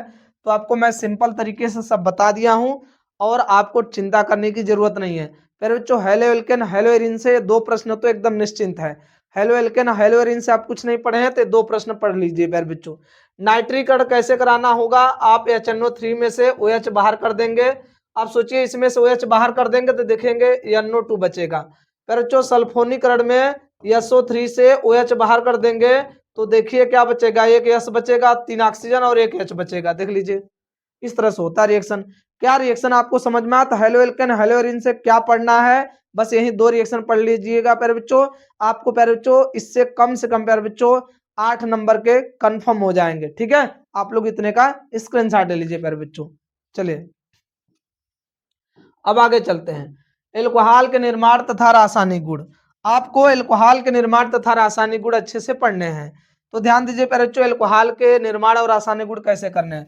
पहले हम एल्कोहल के निर्माण की बात करते हैं। तो ध्यान दीजिए प्यारे बच्चों, एल्कोहल के निर्माण RNH2 ये है आपका प्यारे बच्चों एमीन द्वारा। प्यारे बच्चों हमें एमीन द्वारा एल्कोहल का निर्माण करना है। जब हम RNH2 की क्रिया HNO2 के साथ कराते हैं तो नाइट्रस अम्ल के साथ कैसे होगा, ध्यान से देखिए। ये है प्यारे बच्चों RNH2 और जो नाइट्रस अम्ल है NO2 HNO2 जो है इसको हम OH और NO करके लिख सकते हैं। तो हम क्या लिखेंगे प्यारे बच्चों, N के सामने रखेंगे, N के सामने, इधर देखिए O है, इधर OH है। इसको यहां से काटिए, इसको यहां से काटिए, देखिए क्या बन रहा है ROH plus N2 plus H2O। प्यारे बच्चों आप बोर्ड एग्जाम में जब पेपर देने जाएंगे तो आप रिएक्शन भूल जाएंगे तो कैसे होगा रिएक्शन। तो जैसे मैं स्टेप समझाया हूं बस ऐसे करेंगे तो आप अच्छे से प्रोडक्ट भी बना लेते हैं, सब प्रोडक्ट भी बना लेंगे, चिंता करने की जरूरत नहीं। ये हो गया प्यारे बच्चों एल्किल एमीन द्वारा निर्माण।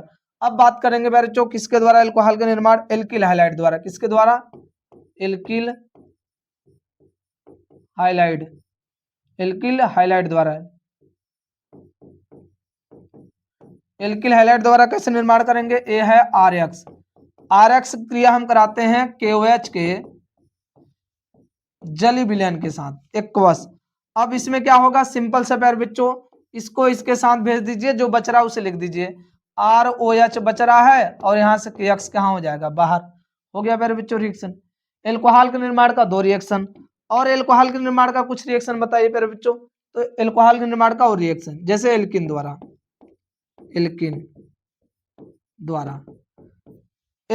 एल्कोहल का निर्माण कैसे करेंगे, ध्यान से देखिए आप लोग प्यारे बच्चों। ये क्या है, आप ध्यान से देखिए CH2 डबल बॉन्ड CH2, इसका हम करा देते हैं अम्लीय जल अपघटन तनु H2SO4 के उपस्थिति में। अम्लीय जल अपघटन का सिंपल सा मामला है, क्या करना है, क्या हम OH को H2O जो दिखाई दे रहा है, क्या हम H2O को ऐसे करके नहीं लिख सकते हैं, बताइए, HOH के रूप में।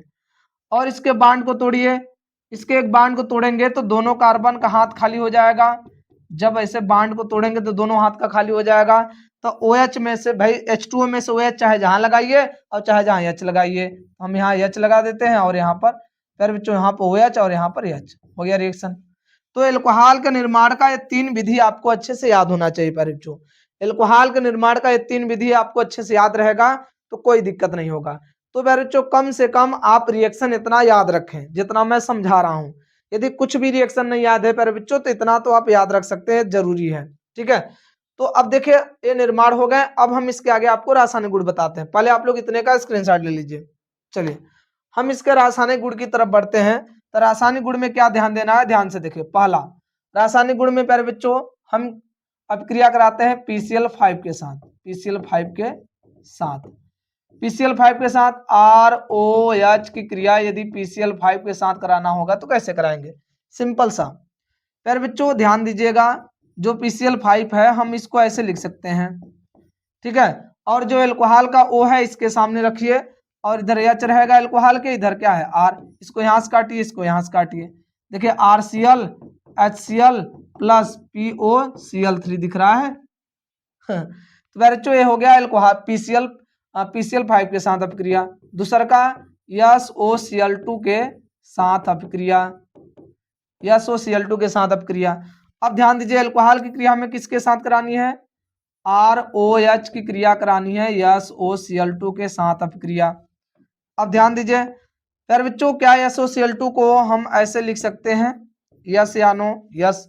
और इसके एल्कोहल मतलब कि एल्कोहल के ऑक्सीजन को यहाँ रखिए, एल्कोहल के ऑक्सीजन की इधर H है, एल्कोहल के ऑक्सीजन की इधर R है। इसको यहाँ से काटिए, इसको यहाँ से काटिए, इधर काटेंगे तो RCl बनेगा, फिर SO2 हो जाएगा प्लस क्या हो जाएगा पर बच्चों HCl। हो गया कि नहीं हो गया, ये हो गया SO2 के साथ अपक्रिया, SOCl2 के साथ अपक्रिया थायोनिल क्लोराइड के साथ। अब आगे बताइए एल्कोहल की कौन सा रिएक्शन और रासायनिक गुण में याद करना, तीसरा का रिएक्शन बताइए। एल्कोहल का तीसरा रासायनिक गुण बताइए। तो तीसरा रासायनिक गुण आप ध्यान से देखें, PCl3 के साथ अपक्रिया, साथ PCl3 के साथ कैसे होगा, ध्यान दीजिए ROH की क्रिया हम PCl3 के साथ कराते हैं तो कैसे रिएक्शन होगा। Cl3 है इसलिए हम 3 रखना पड़ेगा। सिंपल से क्या काम करना है बच्चों, यहाँ 3 R है, 3 Cl को लेकर चला जाएगा, 3RCl बना लेगा।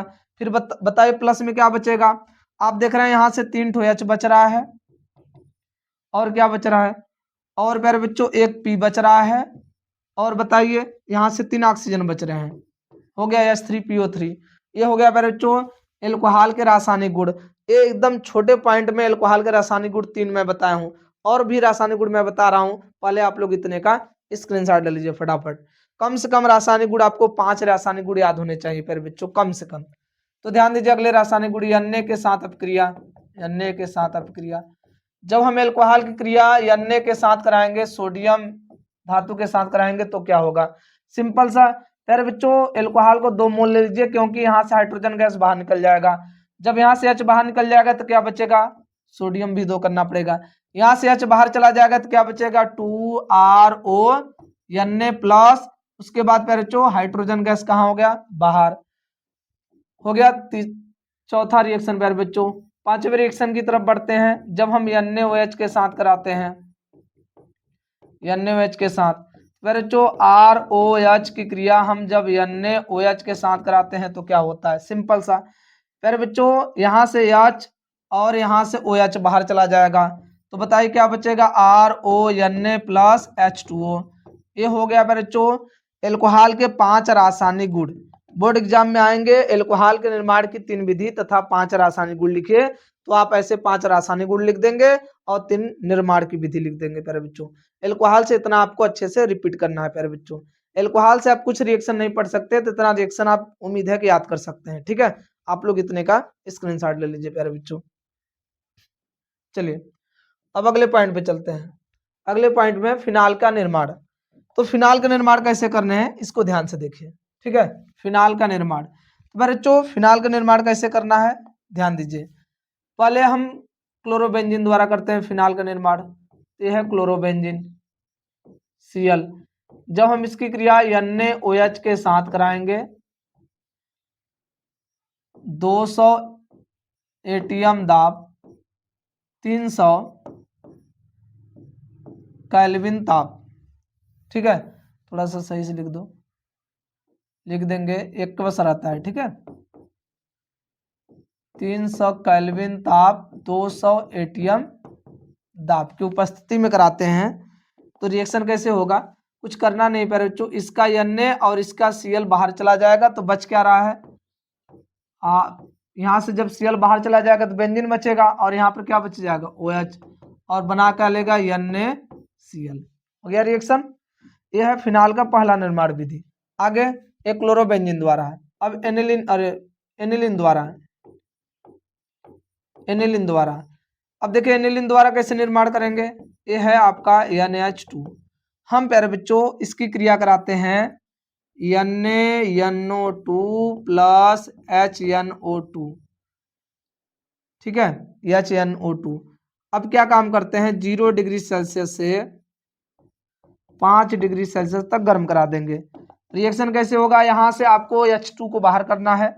H2 जब बाहर हो जाएगा तो N एक बचेगा, लेकिन अब क्या काम करेंगे, जब एक N बचेगा तो जब यहाँ से H2 बाहर जाएगा तो 2 परमाणु वहां आने चाहिए। तो एक परमाणु इससे आता है N तो 2 N हो जाएगा, एक परमाणु इससे आता है, यहाँ रहता है पर बच्चों HCl। यहाँ पर कौन आता है बताइए, यहाँ से आता है Cl, तो बताइए क्या हो जाएगा, यहाँ से Cl आ जाएगा तो N2Cl। ये हो गया बच्चों बेंजीन डाइजोनियम क्लोराइड। अब हम इसको क्या करा देंगे, इसका हम करा देंगे अम्लीय जल अपघटन। अम्लीय जल अपघटन में इसको बेंजीन डाइजोनियम क्लोराइड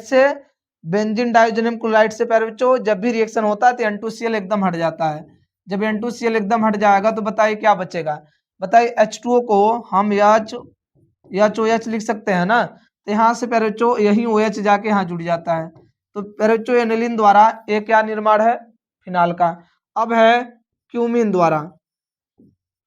क्यूमीन द्वारा निर्माण कैसे करना है ध्यान से देखिए। पहले क्यूमीन का फार्मूला तो जान जाइए प्यारे बच्चों, ध्यान दीजिए। क्यूमीन का फार्मूला CH3CH3H, यह है क्यूमीन का फार्मूला। अब हम इसकी क्रिया कराएंगे O2 के साथ। तो जो यहाँ पर H दिख रहा है ना, इसका H और इस कार्बन के बीच में इस ऑक्सीजन को रख देते हैं। कैसे रख देंगे ध्यान से देखिए आप सभी लोग प्यारे बच्चों। ये है कार्बन, इन दोनों के बीच में इस H को रख देंगे। थोड़ा सा बड़ा स्टेप हो गया, CH3CH3। अब इसका करा देते हैं जल अपघटन प्यारे बच्चों, अम्लीय जल अपघटन। क्या कराते हैं अम्लीय जल अपघटन, सिंपल सी प्रक्रिया। यहाँ से इसको कर दीजिए बाहर, जो दिख रहा है उसे लिख दीजिए। जब इसको यहाँ से सरका देंगे तो यही OH जाके इस बेंजीन पे गिर जाएगा, तो क्या ये फिनाल बन जाएगा बताइए। अब प्लस यहाँ से कौन बाहर हो गया, CH3COCH3 हो गया मेरे बच्चों। ये फिनाल का निर्माण का 3 विधि काफी महत्वपूर्ण है क्लोरोबेंजीन द्वारा। क्लोरोबेंजीन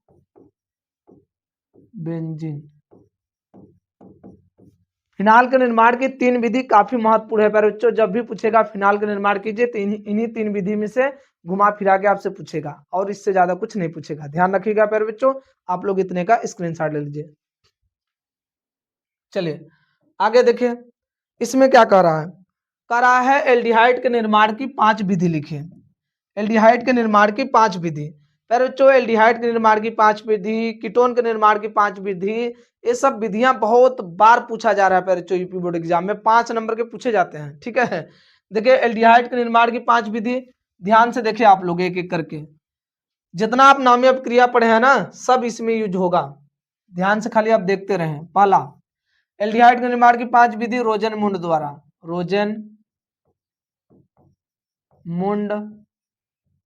रोजनमुंड अपचयन। आप ये समझ लीजिए नामी अपक्रिया रोजनमुंड अपचयन, RC double bond O Cl plus H2 के साथ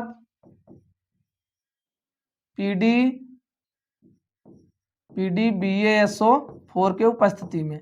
करना कुछ नहीं है, यहाँ Cl को हटाना है और एक ClH यहाँ जोड़ देना है। तो RC double bond OH plus HCl कहाँ चला जाएगा, बाहर।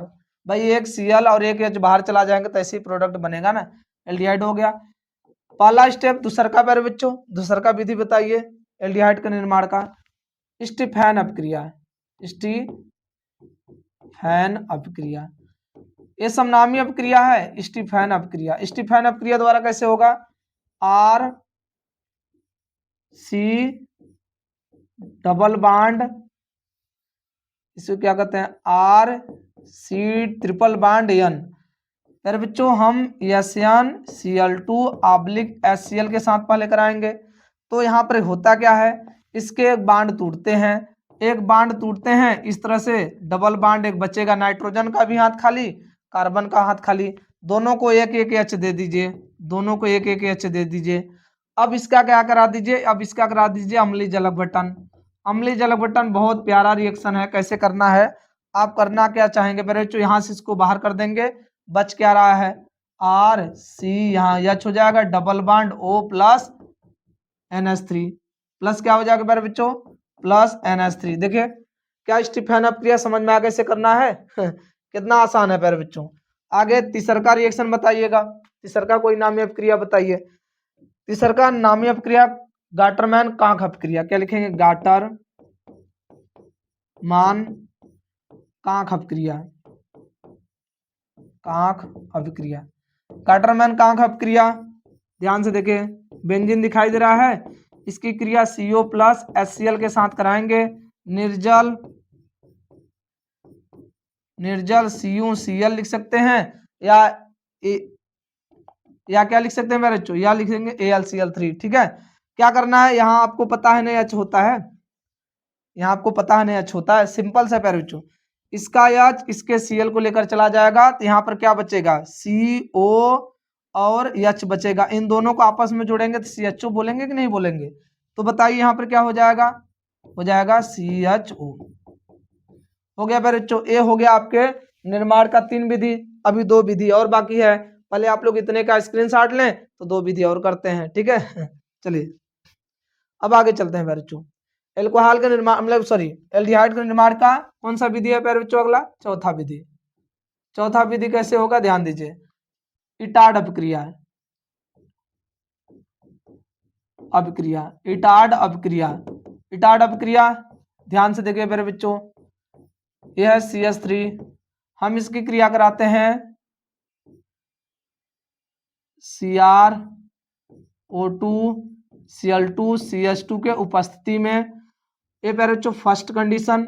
सेकंड कंडीशन में क्या करा देते हैं हम, अम्लीय जल अपघटन, क्या कराते हैं, अम्लीय जल अपघटन।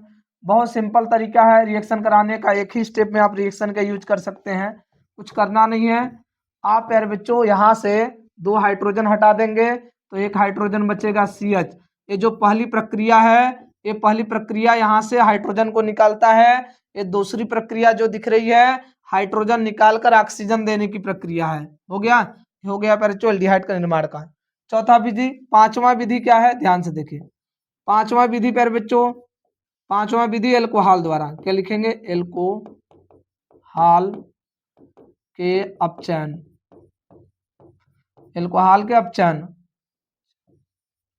अपचयन द्वारा कैसे होगा, ये देखिए ध्यान से देखिए, RCH2OH।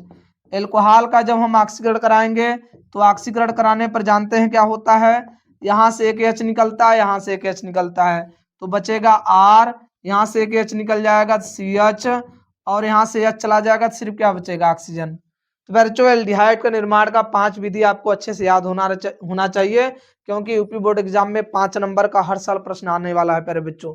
तो याद रखें, ऐसे प्रश्नों को मिस ना करें। आप लोग इतने का स्क्रीनशॉट लें प्यारे बच्चों। चलिए अब अगले पॉइंट पे चलते हैं प्यारे बच्चों। अगला पॉइंट क्या है, कीटोन के निर्माण की 5 विधि। चलिए कीटोन के निर्माण की 5 विधि बात करते हैं। तो कीटोन के निर्माण की 5 विधियां प्यारे बच्चों बोर्ड एग्जाम में बहुत बार आता है। तो एल्कोहल के ऑक्सीकरण द्वारा, क्या बात करेंगे, एल्कोहल, एल्कोहल क्या लिखेंगे प्यारे बच्चों, एल्कोहल। 2 डिग्री एल्कोहल रहेगा फिर बच्चों, कौन सा degree, 2 degree alcohol. 2 degree alcohol के ऑक्सीकरण 2 डिग्री एल्कोहल आर सी, क्या लिखेंगे मेरे बच्चों, RCH OH, फिर लिख सकते हैं R। इसका ऑक्सीकरण कराइए, ऑक्सीकरण कराने पर सिंपल सी प्रक्रिया, यहाँ से H और यहाँ से H चला जाता है तो क्या बचेगा, RCOR यही बचेगा। फिर दूसरे कंडीशन में वी हाइड्रोजन मतलब कि वी हाइड्रोजनीकरण द्वारा मतलब कि पहले बच्चों वी हाइड्रोजनीकरण, क्या बोलेंगे, वी हाइड्रोजनीकरण, वी हाइड्रोजनीकरण द्वारा दूसर का निर्माण, पहला निर्माण की विधि है, दूसर का निर्माण। एल्कोहल का वी हाइड्रोजनीकरण कराना है 2 डिग्री एल्कोहल का, यही ना 2 डिग्री एल्कोहल है, इसका भी हाइड्रोजनीकरण किसके उपस्थिति में होता है, कॉपर की उपस्थिति में 300 डिग्री सेल्सियस ताप के साथ गर्म कराएंगे। कुछ नहीं, वही प्रक्रिया, यहाँ से हाइड्रोजन यहाँ से हाइड्रोजन, तो क्या बचेगा, RCOR हो गया कीटोन। अब यार बच्चों तीसरा का निर्माण बताइए कीटोन का, कीटोन का तीसरा निर्माण बताइए, कीटोन के तीसरे निर्माण की विधि बताइए, कीटोन के तीसरे निर्माण विधि से हम कैसे करते हैं। अब ध्यान से देखिए प्यारे बच्चों, अब हम कीटोन का जो तीसरा निर्माण कैसे किया जाता है इसको ध्यान दीजिए। प्रक्रिया क्या है, लिखेंगे बेंजीन के एल्किल मतलब कि बोल सकते हैं बच्चों हम बेंजीन द्वारा करेंगे। बेंजीन द्वारा कैसे करेंगे, ध्यान से देखिए, बेंजीन द्वारा फिर बच्चों हम बेंजीन का एसिलीकरण कराते हैं, बेंजीन द्वारा एसिलीकरण। अभी हम एसिलीकरण आप लोगों को बताए हैं, याद हो जाएगा यदि मैं रिएक्शन यहाँ पर ऐसे कराऊंगा तो, ठीक है। बेंजीन के एसिलीकरण द्वारा CH3 डबल बॉन्ड OCl निर्जल AlCl3 के उपस्थिति में कैसे रिएक्शन होगा, ध्यान से देखिए, यहाँ से H यहाँ से Cl बाहर चला जाएगा, तो बताइए क्या बचेगा, यहाँ पे इस तरह से बेंजीन बच जाएगा। और फिर बच्चों बेंजीन का हाथ खाली, यहाँ पर बेंजीन के साथ कौन जुड़ जाएगा, C डबल बॉन्ड OCH3, चाहे CH3 को इधर जोड़िए चाहे इधर जोड़िए। तो बताइए कीटोन का निर्माण के कितना विधि हो गया, 3। अभी कितने विधि बताने हैं, 2। पहले आप लोग इतने का स्क्रीनशॉट लें, फिर मैं दूसरा विधि आपको समझा रहा हूँ प्यारे बच्चों, ठीक है। चलिए अब आगे देखें दूसरा विधि, प्यारे बच्चों ध्यान दीजिए, अरे अगला चौथा विधि। चौथी विधि में क्या करना है, ध्यान से देखिए आप सभी लोग, देखिए R, प्यारे बच्चों आपको कैडमियम क्लोराइड, जैसे ध्यान से देखें, ये हो गया प्यारे बच्चों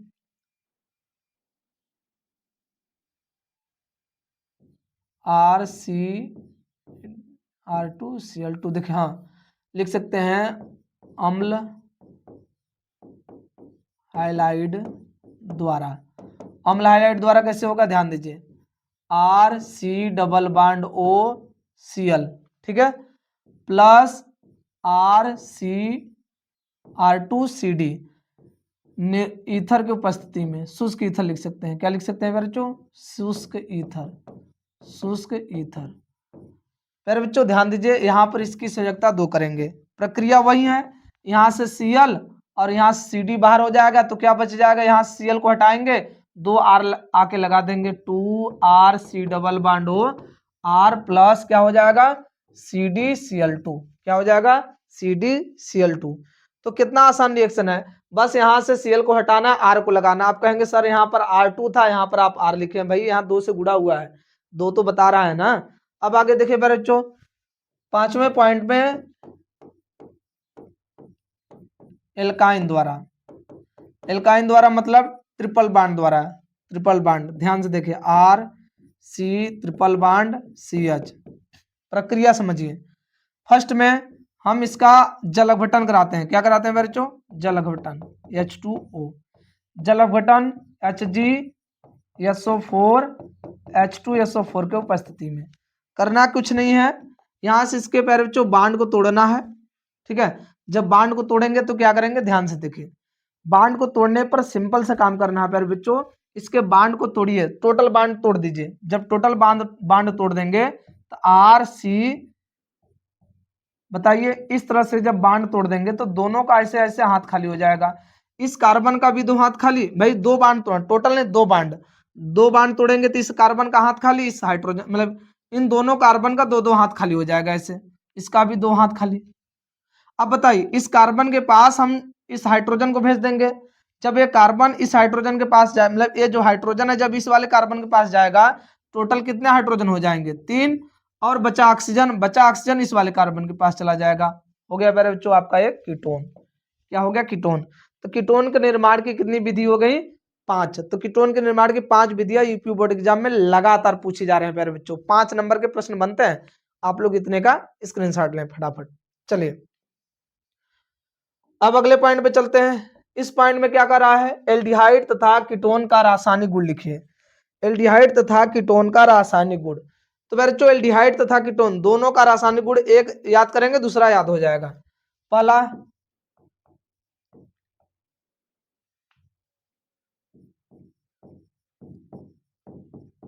क्लीमेंस अपचयन। क्लीमेंस अपचयन द्वारा। क्लीमेंस अपचयन कैसे होगा? ध्यान से देखिए क्लीमेंस अपचयन। आप देखिए चाहे कीटोन के साथ कराइए चाहे आप एल्डिहाइड के साथ कराइए, ZnHg, क्या लिखेंगे? ZnHg कंसंट्रेट HCl के साथ उपस्थिति में कैसे अपचयन कराना है? ध्यान दीजिए। इसके बांड को यहाँ तोड़िए, पूरा ऑक्सीजन को हटा दीजिए, तो बताइए क्या बचेगा? C। ऐसे हाथ खाली हो जाएगा। अब प्यारे बच्चों जैसे 2 हाथ खाली होगा इसके पास 2 ठो हाइड्रोजन भेज दीजिए। भाई जितना हाथ खाली होगा उतना हाइड्रोजन लगाना, क्योंकि अपचयन प्रक्रिया में हाइड्रोजन दिया जाता है। देखिए इसका 2 ऑक्सीजन को हटाओगे तो 2 हाथ खाली होगा, 2 हाइड्रोजन दे देंगे, सिंपल सा। अब कहेंगे सर जी ना तो कीटोन दिख रहा है ना तो एल्डिहाइड। जब आपको कीटोन बनाना होगा तो ऐसे लिख दीजिएगा रिएक्शन में। रिएक्शन में क्या लिख दीजिए? जब आप कीटोन का रासायनिक गुण लिखेंगे तो क्लीमेंस अपचयन हेडिंग लिखेंगे और इसके दोनों हाथ को R से जोड़ देंगे। और प्यारे बच्चों और कुछ नहीं करना है, आप जैसे दोनों हाथ को R से जोड़ देंगे तो प्रोडक्ट और में जो R भी लिखना पड़ेगा, ऐसे दोनों, ठीक है। अब एल्डिहाइड के साथ लिखना होगा तो एल्डिहाइड के साथ कैसे रिएक्शन करेंगे? एक हाथ R से और एक H से जोड़ देंगे और यहाँ पर रख देंगे और रिएक्शन करा देंगे, ठीक है। अब दूसरा का ओल्फ किस्नर। ओल्फ किस्नर। उल्फ किस्नर के साथ वही प्रक्रिया। यदि आपको कीटोन लेना है तो दोनों R से जोड़ दीजिए, एल्डिहाइड लेना है तो एक R एक H से। कैसे करना है?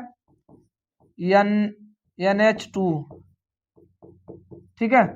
दूसरा के स्टेप में क्या करेंगे? KOH के साथ एथिलीन ग्लाइकल, एथिलीन ग्लाइकल की उपस्थिति में। कुछ नहीं, वही प्रक्रिया है।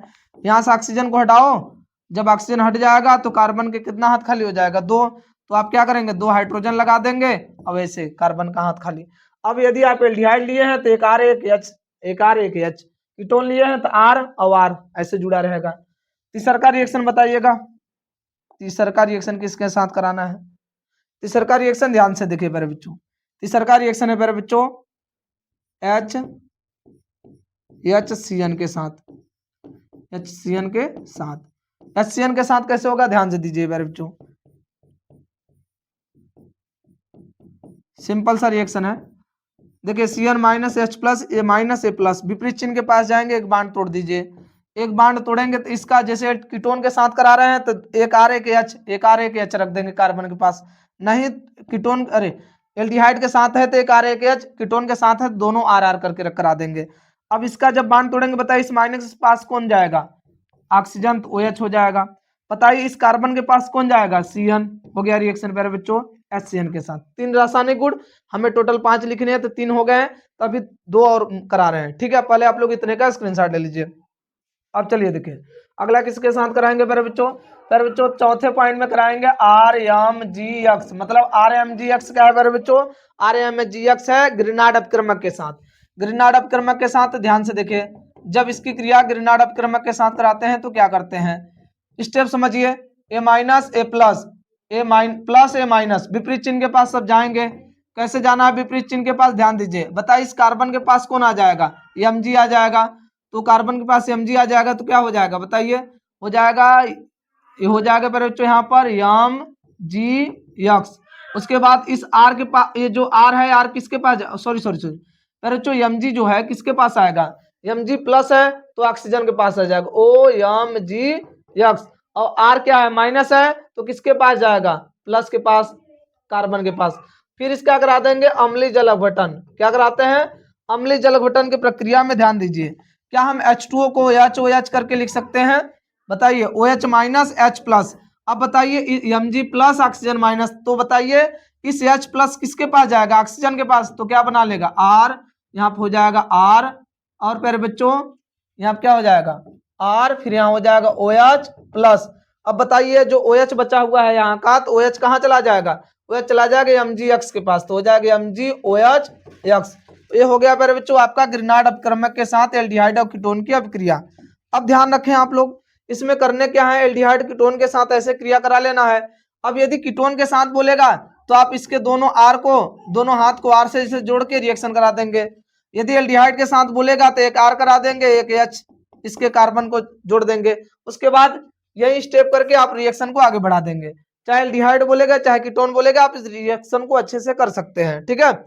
अब देखिए इसमें कितने रिएक्शन हो गए मेरे बच्चों, 4।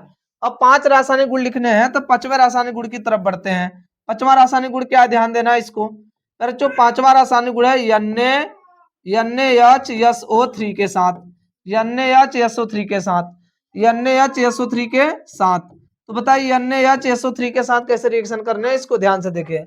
अब देखिए क्या है, R C double bond O NaHSO3, इसमें क्या करना है फिर बच्चों, इसके बांड को पहले तोड़िए, ऑक्सीजन माइनस होगा, कार्बन प्लस। इसके बांड को जब तोड़ेंगे तो इनके बांड को तोड़ने पर इसे ऐसे दोनों हाथ खाली हो जाएंगे। बताइए इस ऑक्सीजन के पास इसके H को भेज देना है। उसके बाद जो बचा हुआ है वो कार्बन के साथ, कार्बन के पास भेज देंगे।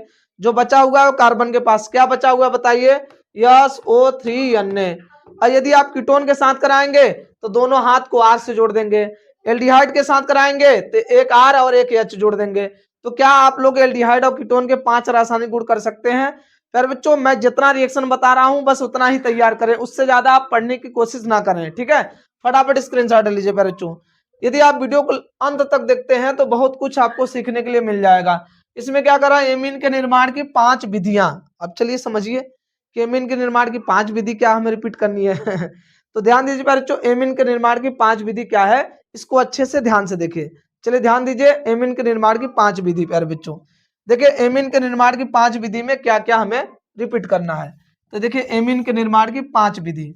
5 विधि, पहला प्यारे बच्चों हम एमीन के निर्माण की पहला विधि पढ़ते हैं, किसके द्वारा, एमीन के निर्माण की पहली विधि प्यारे बच्चों हम लोग पढ़ते हैं हाफमान ब्रोमाइड अपक्रिया। क्या बोलेंगे, हाफमान ब्रोमाइड अपक्रिया, ब्रोमाइड, हाफमान ब्रोमाइड अपक्रिया। देखिए RCONH2 की क्रिया Br2 के साथ 4KOH कैसे कराना है, ध्यान से देखिए, सिंपल सा, यहां से इसको बाहर कर दीजिए, जो बच रहा है उसे लिख दीजिए RNH2, मेन प्रोडक्ट बन गया ना। फिर आगे देखिए ये 2 Br है तो 2 K को लेकर चला जाएगा, 2K Br बना लेगा। फिर प्लस बताइए क्या बच रहा है, 2 K बच रहा है, 4 में से 2 K बाहर चला गया तो कितना बच रहा है, 2 K बच रहा है। उसके बाद बताइए और कुछ, यहाँ से CO बच रहा है और एक ऑक्सीजन इसका ले लीजिए, CO3 हो जाएगा। अब H2O गिनिए, हाइड्रोजन कितना है, 2 दूना 4, कितना जल बनेगा इसका, आधा, 2H2O। ये हो गया बच्चों एमीन के निर्माण की पहली विधि हाफमान ब्रोमाइड अपक्रिया द्वारा। एमीन के निर्माण की पहली विधि हाफमान ब्रोमाइड अपक्रिया द्वारा। दूसरा का पैर नाइट्रो एल्केन, क्या लिखेंगे, नाइट्रो एल्केन, नाइट्रो एल्केन के अपचयन द्वारा, अपचयन द्वारा RnO2 का अपचयन करा दीजिए मेरे बच्चों, सिंपल सा SN प्लस HCl के साथ। अपचयन में कुछ करना नहीं होता मेरे बच्चों, ऑक्सीजन को हटाना होता था अब हाइड्रोजन लगाना होता था। 2 ऑक्सीजन जाएगा तो 2 हाइड्रोजन ऐसे लगा दीजिए, हो गया मेरे बच्चों। तीसरा का निर्माण नाइट्राइल, नाइट्राइल के अपचयन द्वारा। नाइट्राइल का अपचयन कैसे करना है, ध्यान से देखिए आप लोग मेरे बच्चों, RCONH2, ठीक है, RCONH2 कैसे, ध्यान से देखिए, क्या इसको मैं ऐसे लिख सकता हूं, RC डबल बॉन्ड O फिर बच्चों NH2, ये नाइट्राइल है, सॉरी सॉरी सॉरी, नाइट्राइल के अपचयन द्वारा ना, तो नाइट्राइल का अपचयन क्या होगा, R C triple bond N, ठीक है, R C triple bond N. इसका अपचयन कराना है किसके साथ, L I L H four के उपस्थिति में, L I L H four के उपस्थिति में। कुछ करना नहीं प्यारे बच्चों, इसके डबल बॉन्ड को तोड़ देना है, तो क्या बचेगा, आर सी एन, एक हाथ खाली। जब दो बॉन्ड तोड़ेंगे तो इसका भी दो हाथ खाली, इसका भी दो हाथ खाली, दोनों के पास दो दो हाइड्रोजन लगा देंगे, यहाँ पर भी दो हाइड्रोजन और यहाँ पर भी दो हाइड्रोजन, देख लीजिए एल्केन हो गया। तो ये हो गया फिर जो हाफमान ब्रोमाइड अपक्रिया नाइट्रो एल्केन द्वारा नाइट्राइल के अपचयन द्वारा। अगला दो रिएक्शन और करने हैं, तो पहले आप लोग इतने का स्क्रीनशॉट ले लीजिए, फिर दो अपचयन अगला रिएक्शन। अब देखिए अगला एक अपचयन है प्यारे बच्चों, इसके द्वारा ध्यान से देखें, चौथा रिएक्शन ना, चौथा लिखेंगे प्यारे बच्चों एमाइड, प्यारे बच्चों एमाइड, हाँ ठीक है, एमाइड के अपचयन द्वारा। एमाइड के अपचयन द्वारा कैसे होगा, R C double bond O NH2, इसका अपचयन करा देंगे, एन प्लस HCl के ऊपर साथ अपचयन कराएंगे। कैसे कराना है, इसके ऑक्सीजन को हटाएंगे तो बताइए क्या आ जाएगा, इस कार्बन का दो हाथ खाली होगा, तो इस कार्बन के पास कितने हाइड्रोजन लगा देंगे, दो, फिर NH2 हो गया अपचयन। चौथा निर्माण। पांचवा निर्माण कैसे करेंगे प्यारे बच्चों, पांचवा निर्माण आप सिंपल तरीके से ध्यान से देखें, पांचवा निर्माण कैसे आपको करने हैं प्यारे बच्चों। पांचवा निर्माण क्या करना है, आप लिख देंगे, पांचवें निर्माण में आप क्या लिखेंगे, एल्किल, क्या लिखेंगे, एल्किल हाइलाइड, एल्किल हाइलाइड द्वारा, हाइलाइड द्वारा, एल्किल हाइलाइड द्वारा निर्माण। ध्यान से देखिए, आर यक्स की क्रिया हम करा देंगे किसके साथ बच्चों, अमोनिया के साथ, NH3, एक एल्कोहलिक, ठीक है। कुछ करना नहीं प्यारे बच्चों, यहाँ से यक्स चला जाएगा, यहाँ से एच, यहाँ से एक्स चला जाएगा तो आर बचेगा, यहाँ से एक एच चला जाएगा तो NH2 बचेगा, फिर क्या हो जाएगा, एच एक्स। ये हो गया प्यारे बच्चों एमीन के निर्माण की 5 विधि। तो प्यारे बच्चों यूपी बोर्ड एग्जाम में एमीन चैप्टर एकदम कंफर्म है कि रिएक्शन पूछेगा, इस बात को एकदम लिख के रख लीजिए। कुछ आप इतना जितना मैं रिएक्शन पढ़ाया हूँ यदि कुछ भी नहीं याद हो, लेकिन आपको एमीन से रिएक्शन याद हो जाएगा, तो गारंटी दे रहा हूं प्यारे बच्चों 10 नंबर पाने से रिएक्शन से कोई रोक नहीं सकता, केवल एमीन चैप्टर से, ठीक है। इसका स्क्रीनशॉट ले लीजिए। अब चलते हैं प्यारे बच्चों अगले पॉइंट पे, इसके रासायनिक गुण की बात करते हैं। क्या बात करते हैं, रासायनिक गुण। इसके 5 रासायनिक गुण, रासायनिक गुण ध्यान दीजिए प्यारे बच्चों।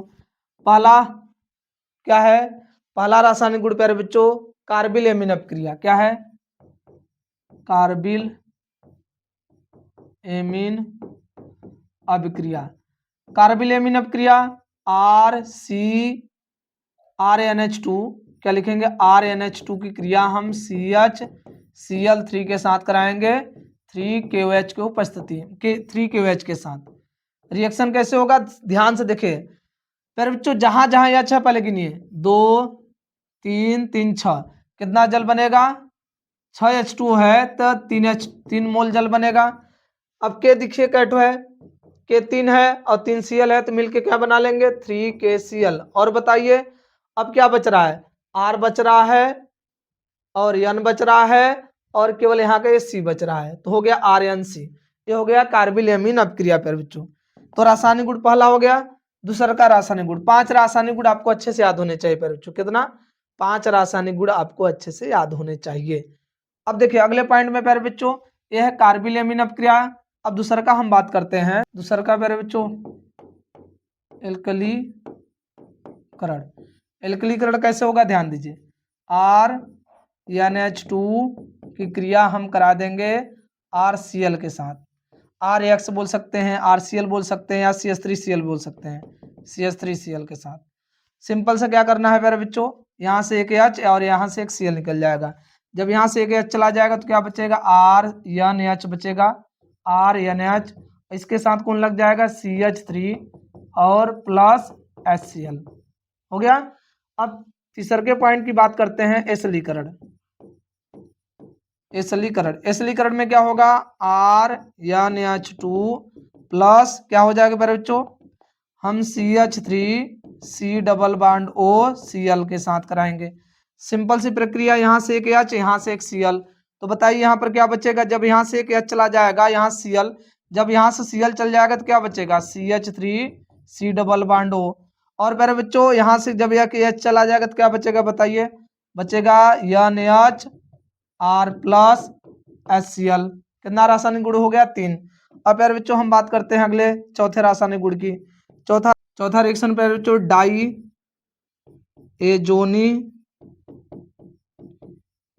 एजोनीकरण रिएक्शन, ध्यान से देखें प्यारे बच्चों, C6H5NH2 एनिलीन की क्रिया हम करा देते हैं NaNO2 plus HCl 0 degree Celsius से 5 डिग्री सेल्सियस के उपस्थिति में गर्म कराते हैं। सिंपल से प्यारे बच्चों यहाँ से H2 हटा देना है एकदम। जब H2 हटा देंगे तो C6H5N बचेगा। ध्यान रखिए, इस पहले में से N को देंगे तो 2N हो जाएगा, दूसरे में से Cl देंगे तो N2Cl हो जाएगा। ये हो गया प्यारे बच्चों 4 रिएक्शन रासायनिक गुण एल्किल मतलब कि एमीन के। तो एमीन के 5 रासायनिक गुण बहुत ज्यादा पूछे जाते हैं।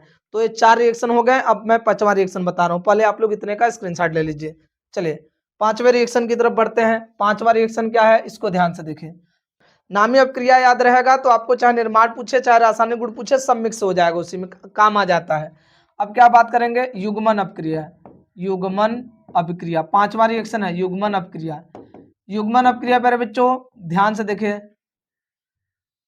युग्मन अपक्रिया ध्यान से देखिएगा आप सभी लोग अच्छे से। ये हो गया N2Cl, इसकी क्रिया हम एनिलीन के साथ कराते हैं। किसके साथ, एनिलीन के साथ, NH2 यहाँ पर H। अब क्या काम करना है, इसका जो Cl है इसके H के साथ चला जाएगा। तो बताइए क्या बचेगा, बताइए क्या बचेगा पर बच्चों, सिंपल तरीके से यहाँ से इस तरह से बेंजीन बचेगा। क्या बचेगा, इस तरह से बेंजीन और 2 ठो N ट्रिपल डबल बॉन्ड के रूप में। फिर उसके बाद प्यारे बच्चों ऐसे बेंजीन बना देंगे और यहाँ जोड़ देंगे OH। ये हो गया प्यारे बच्चों एमीन के 5 रासायनिक गुण। तो रिएक्शन मैं जितना बताया हूँ प्यारे बच्चों बस उतना ही रिएक्शन पढ़ना है और उससे ज्यादा आपको रिएक्शन पढ़ने की जरूरत ही नहीं है प्यारे बच्चों, ठीक है। तो मैं महत्वपूर्ण रिएक्शन आपको बताया हूँ जो यूपी बोर्ड एग्जाम में लगातार पूछे जा रहे हैं, ठीक है। पहले आप लोग प्यारे बच्चों इतने का स्क्रीनशॉट लें, फिर मैं आप लोगों को लास्ट चैप्टर से बता रहा हूँ कि आपको पढ़ना क्या है, ठीक है। स्क्रीनशॉट ले लीजिए प्यारे बच्चों। चलिए अब चलिए ध्यान से देखिए अच्छे से। देखिए आप लोगों को प्यारे बच्चों जय अणु से क्या चैप्टर मतलब क्या क्या हेडिंग उसमें याद करने हैं, इसको ध्यान से देखिए। पहला कार्बोहाइड्रेट का वर्गीकरण, आपसे पूछा जाएगा कार्बोहाइड्रेट का वर्गीकरण। पहले हम समझेंगे कार्बोहाइड्रेट क्या होता है। तो देखिए कार्बोहाइड्रेट वे कार्बनिक यौगिक है जो पॉलीहाइड्रॉक्सी तथा पॉलीएल्डिहाइड या कीटोन होते हैं। आपके कार्बोहाइड्रेट वे कार्बनिक यौगिक होते हैं जो पॉलीहाइड्रॉक्सी और पॉलीएल्डिहाइड या कीटोन होते हैं। ये हो गया बच्चों कार्बोहाइड्रेट। अब देखिए कार्बोहाइड्रेट का वर्गीकरण स्वाद के आधार पर। कार्बोहाइड्रेट का वर्गीकरण किसके आधार पर बात करेंगे, स्वाद के आधार पर।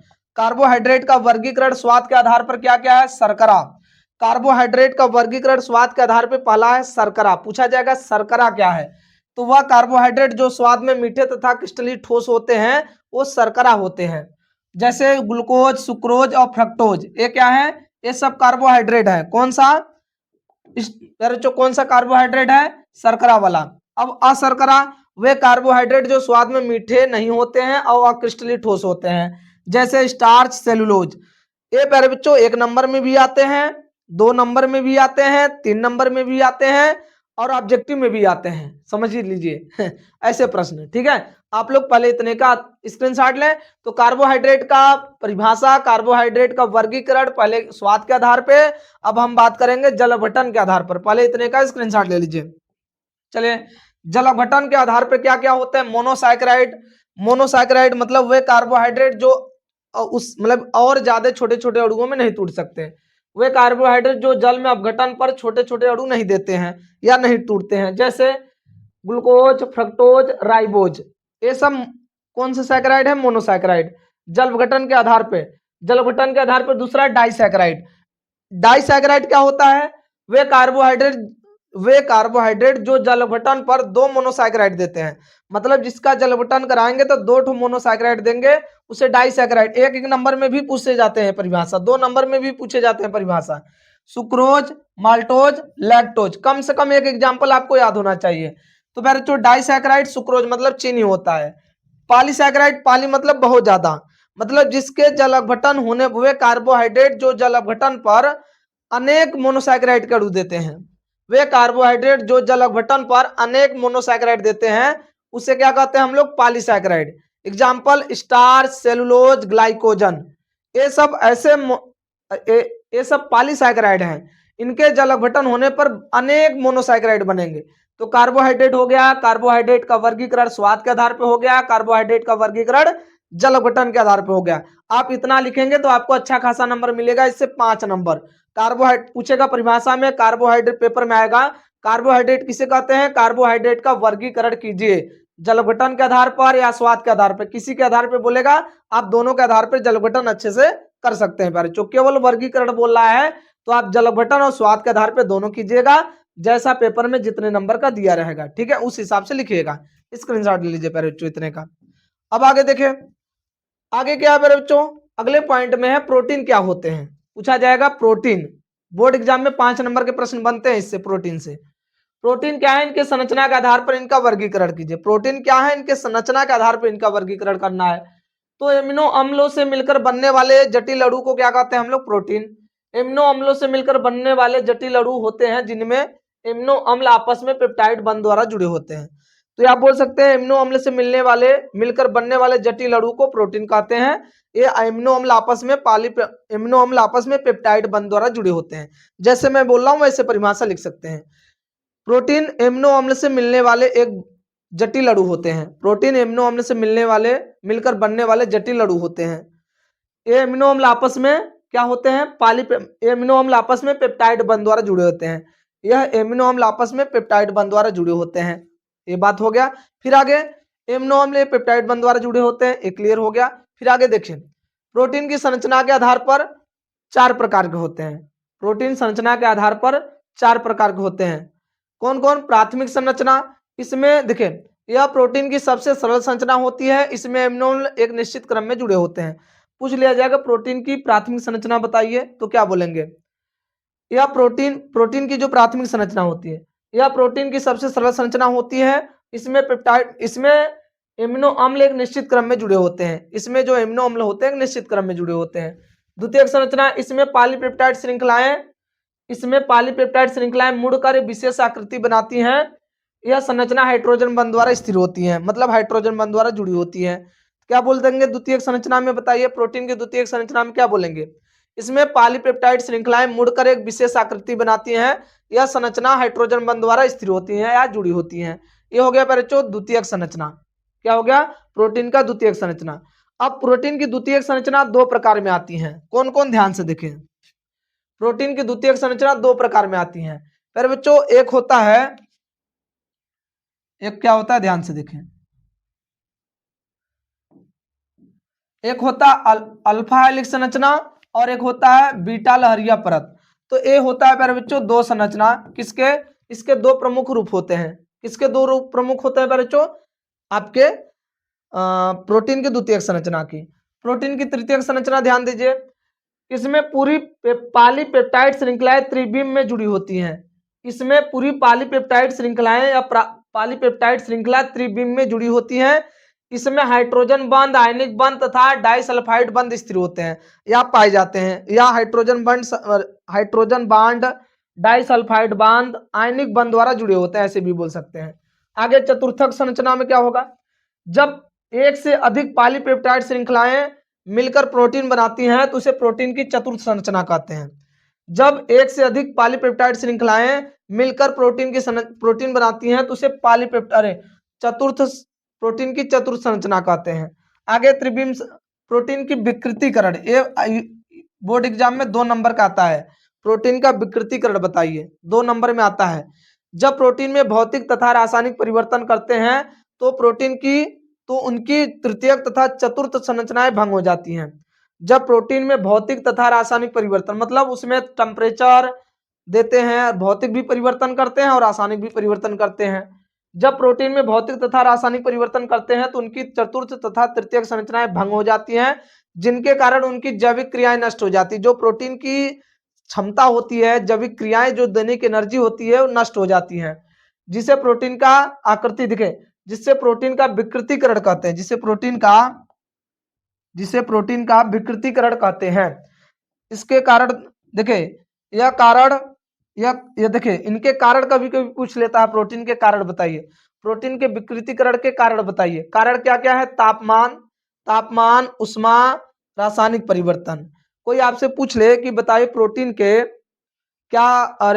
के विकृतीकरण के कारण क्या है, तो तापमान, उष्मा, रासायनिक परिवर्तन। ठीक है, तो क्या आप प्रोटीन के विकृतीकरण की परिभाषा लिख लेंगे? 2 नंबर क्या आएगा? प्रोटीन के विकृतीकरण की परिभाषा लिखिए। तो जब प्रोटीन में भौतिक तथा रासायनिक परिवर्तन करते हैं तो उसकी तृतीयक तथा चतुर्थ संरचनाएं भंग हो जाती हैं, जिसके कारण उनकी जैविक क्रियाएं नष्ट हो जाती है, जिसे प्रोटीन का विकृतीकरण कहते हैं प्यारे बच्चों। ठीक है, तो आप लोग इतने का स्क्रीनशॉट ले लीजिए। अब आगे चलते हैं। विटामिन क्या है? ध्यान दीजिए, भोज्य पदार्थ में पाए जाने वाले जटिल कार्बनिक पदार्थ जो शरीर के वृद्धि व पोषण तथा जीवन के लिए आवश्यक होते हैं, उन्हें विटामिन कहते हैं। आपसे कोई कहते विटामिन क्या है, तो विटामिन भोज्य पदार्थ में पाए जाते हैं प्यारे बच्चों। भोज्य पदार्थ में पाए जाने वाले ऐसे जटिल कार्बनिक पदार्थ, भोज्य पदार्थ में पाए जाने वाले ऐसे जटिल कार्बनिक पदार्थ जो शरीर की वृद्धि व पोषण तथा जीवन के लिए आवश्यक होते हैं, उन्हें विटामिन कहते हैं। ठीक है, विटामिन की खोज कौन किए थे? फुंक नामक वैज्ञानिक किए थे। विटामिन 2 प्रकार के होते हैं। जल में घुलनशील विटामिन कौन कौन होते हैं? Vitamin B, vitamin C. और वसा में घुलनशील विटामिन कौन होते हैं? ए, डी, ई के। बी और सी को छोड़कर जितने भी विटामिन होते हैं सब वसा में घुलनशील होते हैं। तो बच्चों विटामिन 2 प्रकार से बांटे गए हैं, एक वसा में घुलनशील और एक जल में घुलनशील। तो आपको विटामिन की परिभाषा याद हो गया। भोज्य पदार्थ में पाए जाने वाले वे जटिल कार्बनिक पदार्थ जो पोषण तथा शरीर वृद्धि के लिए आवश्यक होते हैं, उसे विटामिन कहते हैं। विटामिन की खोज फुंक ने किया था। विटामिन कितने प्रकार में बांटे गए हैं? 2, एक वसा के आधार पे, एक जल गठन के आधार पे। जल गठन के आधार पे विटामिन कौन कौन होते हैं? बी और सी। वसा के आधार पे बी और सी को छोड़कर जितने भी विटामिन होते हैं सब वसा में घुलनशील होते हैं। ठीक है तो आप लोग इतने का स्क्रीनशॉट लें प्यारे बच्चों। चलिए देख लीजिए, आगे देखिए। आगे कह रहा है विटामिन की कमी से होने वाले रोग और विटामिन के रासायनिक नाम। बोर्ड एग्जाम में आएगा ये प्यारे बच्चों, आपको आएगा तो 3 से 5 नंबर में लिखने के लिए आएगा। पहले देखिए, vitamin A, B, C, D, E, K, ये विटामिन है। इनके नाम, विटामिन ए का नाम रेटिनॉल, विटामिन बी का नाम थायमिन, विटामिन सी का नाम स्कर्बिक अम्ल, विटामिन डी का नाम कैल्सीफिरॉल, विटामिन ई का नाम टेकोफिरॉल, विटामिन के का नाम फ्लिक्विनोन। क्या होगा? फ्लिक्विनोन। ये है विटामिन के का नाम। अब बच्चों ये सब रासायनिक नाम आपको याद होने चाहिए। विटामिन स्रोत क्या है? पर बच्चों यदि आप जितने भी भोज्य पदार्थ जो भी आप देख रहे हैं, आपके जीवन में जो भी आप खाने का प्रयोग कर रहे हैं, वो सब विटामिन में लिख दीजिएगा, इनका इनका ये स्रोत है, केवल 1-2 स्रोत को छोड़कर। जैसे विटामिन सी में आप खट्टे पदार्थों को लिख दीजिएगा, विटामिन सी में आप खट्टे पदार्थों को लिख दीजिएगा। और प्यारे बच्चों एक काम और करना है, और विटामिन प्यारे बच्चों विटामिन ई और विटामिन सी में गलती मत कीजिएगा। उसके बाद आप जितने भी विटामिन बच रहे हैं, जो भी आपको स्रोत याद हो जा रहा है, सब लिख सकते हैं। केवल विटामिन सी और विटामिन डी में मनमानी नहीं लिखना है। अरे सॉरी, विटामिन के में, विटामिन डी में, विटामिन सी में आंवला, नींबू, संतरा कंफर्म है, ये सही सही लिखना पड़ेगा। और विटामिन ई में क्या सही लिखना पड़ेगा? विटामिन ई में बीज, तेल, मूंगफली, सोम। तो बच्चों ये सब जो है मतलब अंकुर जो होते हैं, जो बीज वाले पदार्थ होते हैं, वह विटामिन आपके ई के अंतर्गत आते हैं, विटामिन ई के अंतर्गत। तो आप ध्यान रखें, विटामिन सी, विटामिन ई में नहीं गलती करनी है स्रोत में, और उसके अलावा मनमानी आप स्रोत जो भी आपको याद है सब लिख दीजिए। ठीक है, तो क्या आप स्रोत याद कर लेंगे? केवल आप लोग विटामिन सी और विटामिन ई में मत स्रोत को गलती कीजिएगा, विटामिन ई और विटामिन सी का स्रोत याद कर लीजिए। उसके मनमानी आप जो भी स्रोत आपको भोज्य पदार्थ में याद होंगे, जो भी आप जीवन काल में अपने खा रहे हैं, सभी चीजों को लिख दीजिएगा स्रोत में। आगे देखें, विटामिन की कमी से रोग, इसमें तो गड़बड़ी मत कीजिएगा। विटामिन ए की कमी से रतौंधी रोग होता है, विटामिन बी की कमी से बेरी रोग होता है, विटामिन सी की कमी से स्कर्बिक रोग होता है, विटामिन डी की कमी से रिकेट्स होता है, विटामिन ई की कमी से होता है बांझपन जनन, मतलब प्यारे बच्चों बांझपन, जैसे जिसको बच्चे नहीं होते हैं और जिनकी जनन क्षमता कम होती है, कमजोर होती है प्यारे बच्चों, वो होता है प्यारे बच्चों विटामिन किसके कमी से, ई के कमी से। अब प्यारे बच्चों आगे देखें, विटामिन के की कमी से रक्त का थक्का न बनना। विटामिन के की कमी से क्या होता है, रक्त का थक्का न बनना। जैसे चोट लग जाता है तो जब रक्त बहता है तो देखते हैं कुछ समय के पश्चात रक्त बहना बंद हो जाता है, तो थक्का जम रहा है। जिसके अंदर एक कमी होता है तो विटामिन इसके कमी से होने से यदि वो उनके शरीर से ब्लड निकल रहा है तो ब्लड लगातार निकलता ही रहेगा, जल्दी थक्का नहीं बनेगा। तो विटामिन के की कमी से ऐसा होता है बच्चों। इसमें पत्तेदार सब्जियां अक्सर खाइए, आप लोगों को विटामिन के की कमी नहीं हो सकती प्यारे बच्चों, ठीक है। तो आप लोगों इतने का स्क्रीनशॉट ले लीजिएगा अच्छे से, ठीक है। तो विटामिन की परिभाषा, विटामिन की कमी से होने वाले रोग प्यारे बच्चों, ये हर साल बोर्ड एग्जाम में आते हैं। 5 नंबर आपको ये प्रश्न देकर जाएगा, ये हमारी बात लिख के रख लीजिए प्यारे बच्चों, ठीक है। चलिए अब आगे चलते हैं। आपसे पूछा जाएगा एंजाइम क्या है, इसकी क्रिया विधि समझाइए। तो प्यारे बच्चों ध्यान से देखें एंजाइम क्या है। एंजाइम वे जैव उत्प्रेरक है जो जीवित कोशिकाओं में होने वाले रासायनिक क्रियाओं की गति को बढ़ा देते हैं। पूछा जाएगा एंजाइम क्या है, तो एंजाइम वो जैव उत्प्रेरक है जो जीवित कोशिकाओं में होने वाले रासायनिक अभिक्रियाओं के वेग को क्या कर देते हैं, बढ़ा देते हैं, रासायनिक अभिक्रियाओं की गति को बढ़ा देते हैं। तो एंजाइम भी एक प्रकार का उत्प्रेरक है जो जीवित कोशिकाओं में होने वाली अभिक्रियाओं को बढ़ा देते हैं। ये होते हैं प्यारे बच्चों एंजाइम। एंजाइम की क्रिया विधि कभी कभी आ जाता है। देखिए प्यारे बच्चों, जैसे एंजाइम, मान लीजिए एंजाइम ये हो गया, ये किसी के साथ रिएक्टेंट के साथ मिला तो बना लेगा ER। फिर प्यारे बच्चों जैसे ही जो आपका एंजाइम है रिएक्टेंट के साथ मिलेगा, मतलब अभिकारक के साथ, फिर ये अभिकारक को क्या किस में कन्वर्ट कर देगा, प्रोडक्ट में। और प्यारे बच्चों यहाँ से एंजाइम हट जाएगा और अभिकारक को किस में कन्वर्ट कर दिया, प्रोडक्ट में। पहले एंजाइम देखे, ये जो एंजाइम है पहले ये अभिकारक को लिया, अभिकारक को अपने साथ जोड़ा, फिर अपने साथ जोड़ने के बाद उसको तुरंत उस अभिकारक को क्या बना दिया, प्रोडक्ट, और अपना बाहर चला गया। तो एंजाइम अपक्रिया में भाग लेते हैं लेकिन अपक्रिया में नष्ट नहीं होते हैं। अपक्रिया को उसके लेवल तक पहुंचाने के बाद वो वहां से अपना चले जाते हैं। ये होते हैं एंजाइम प्यारे बच्चों। तो ध्यान दीजिए एंजाइम की क्रिया विधि कभी कभी पूछ लिया जाता है, तो बोलेंगे एंजाइम की थोड़ी सी मात्रा अपक्रिया की गति को बढ़ा देते हैं। लिखेंगे क्रिया विधि में, जैसे मैं बोल रहा हूं। पर बच्चों ध्यान रखिए, यदि 3-4 नंबर में आएगा तो क्रिया विधि पूछेगा। क्या बोलेंगे, एंजाइम की थोड़ी सी मात्रा, एंजाइम की थोड़ी सी मात्रा अभिक्रिया के वेग को बढ़ा देते हैं, अभिक्रिया के वेग को बढ़ा देते हैं तथा उसके सक्रियण ऊर्जा को घटा देते हैं,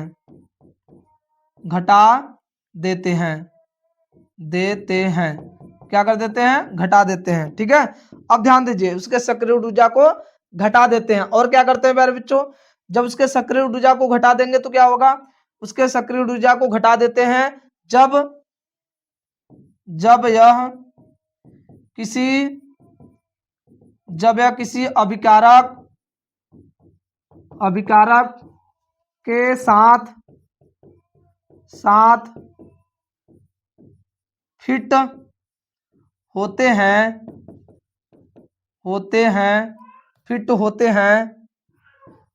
हैं तो वह अभिक्रिया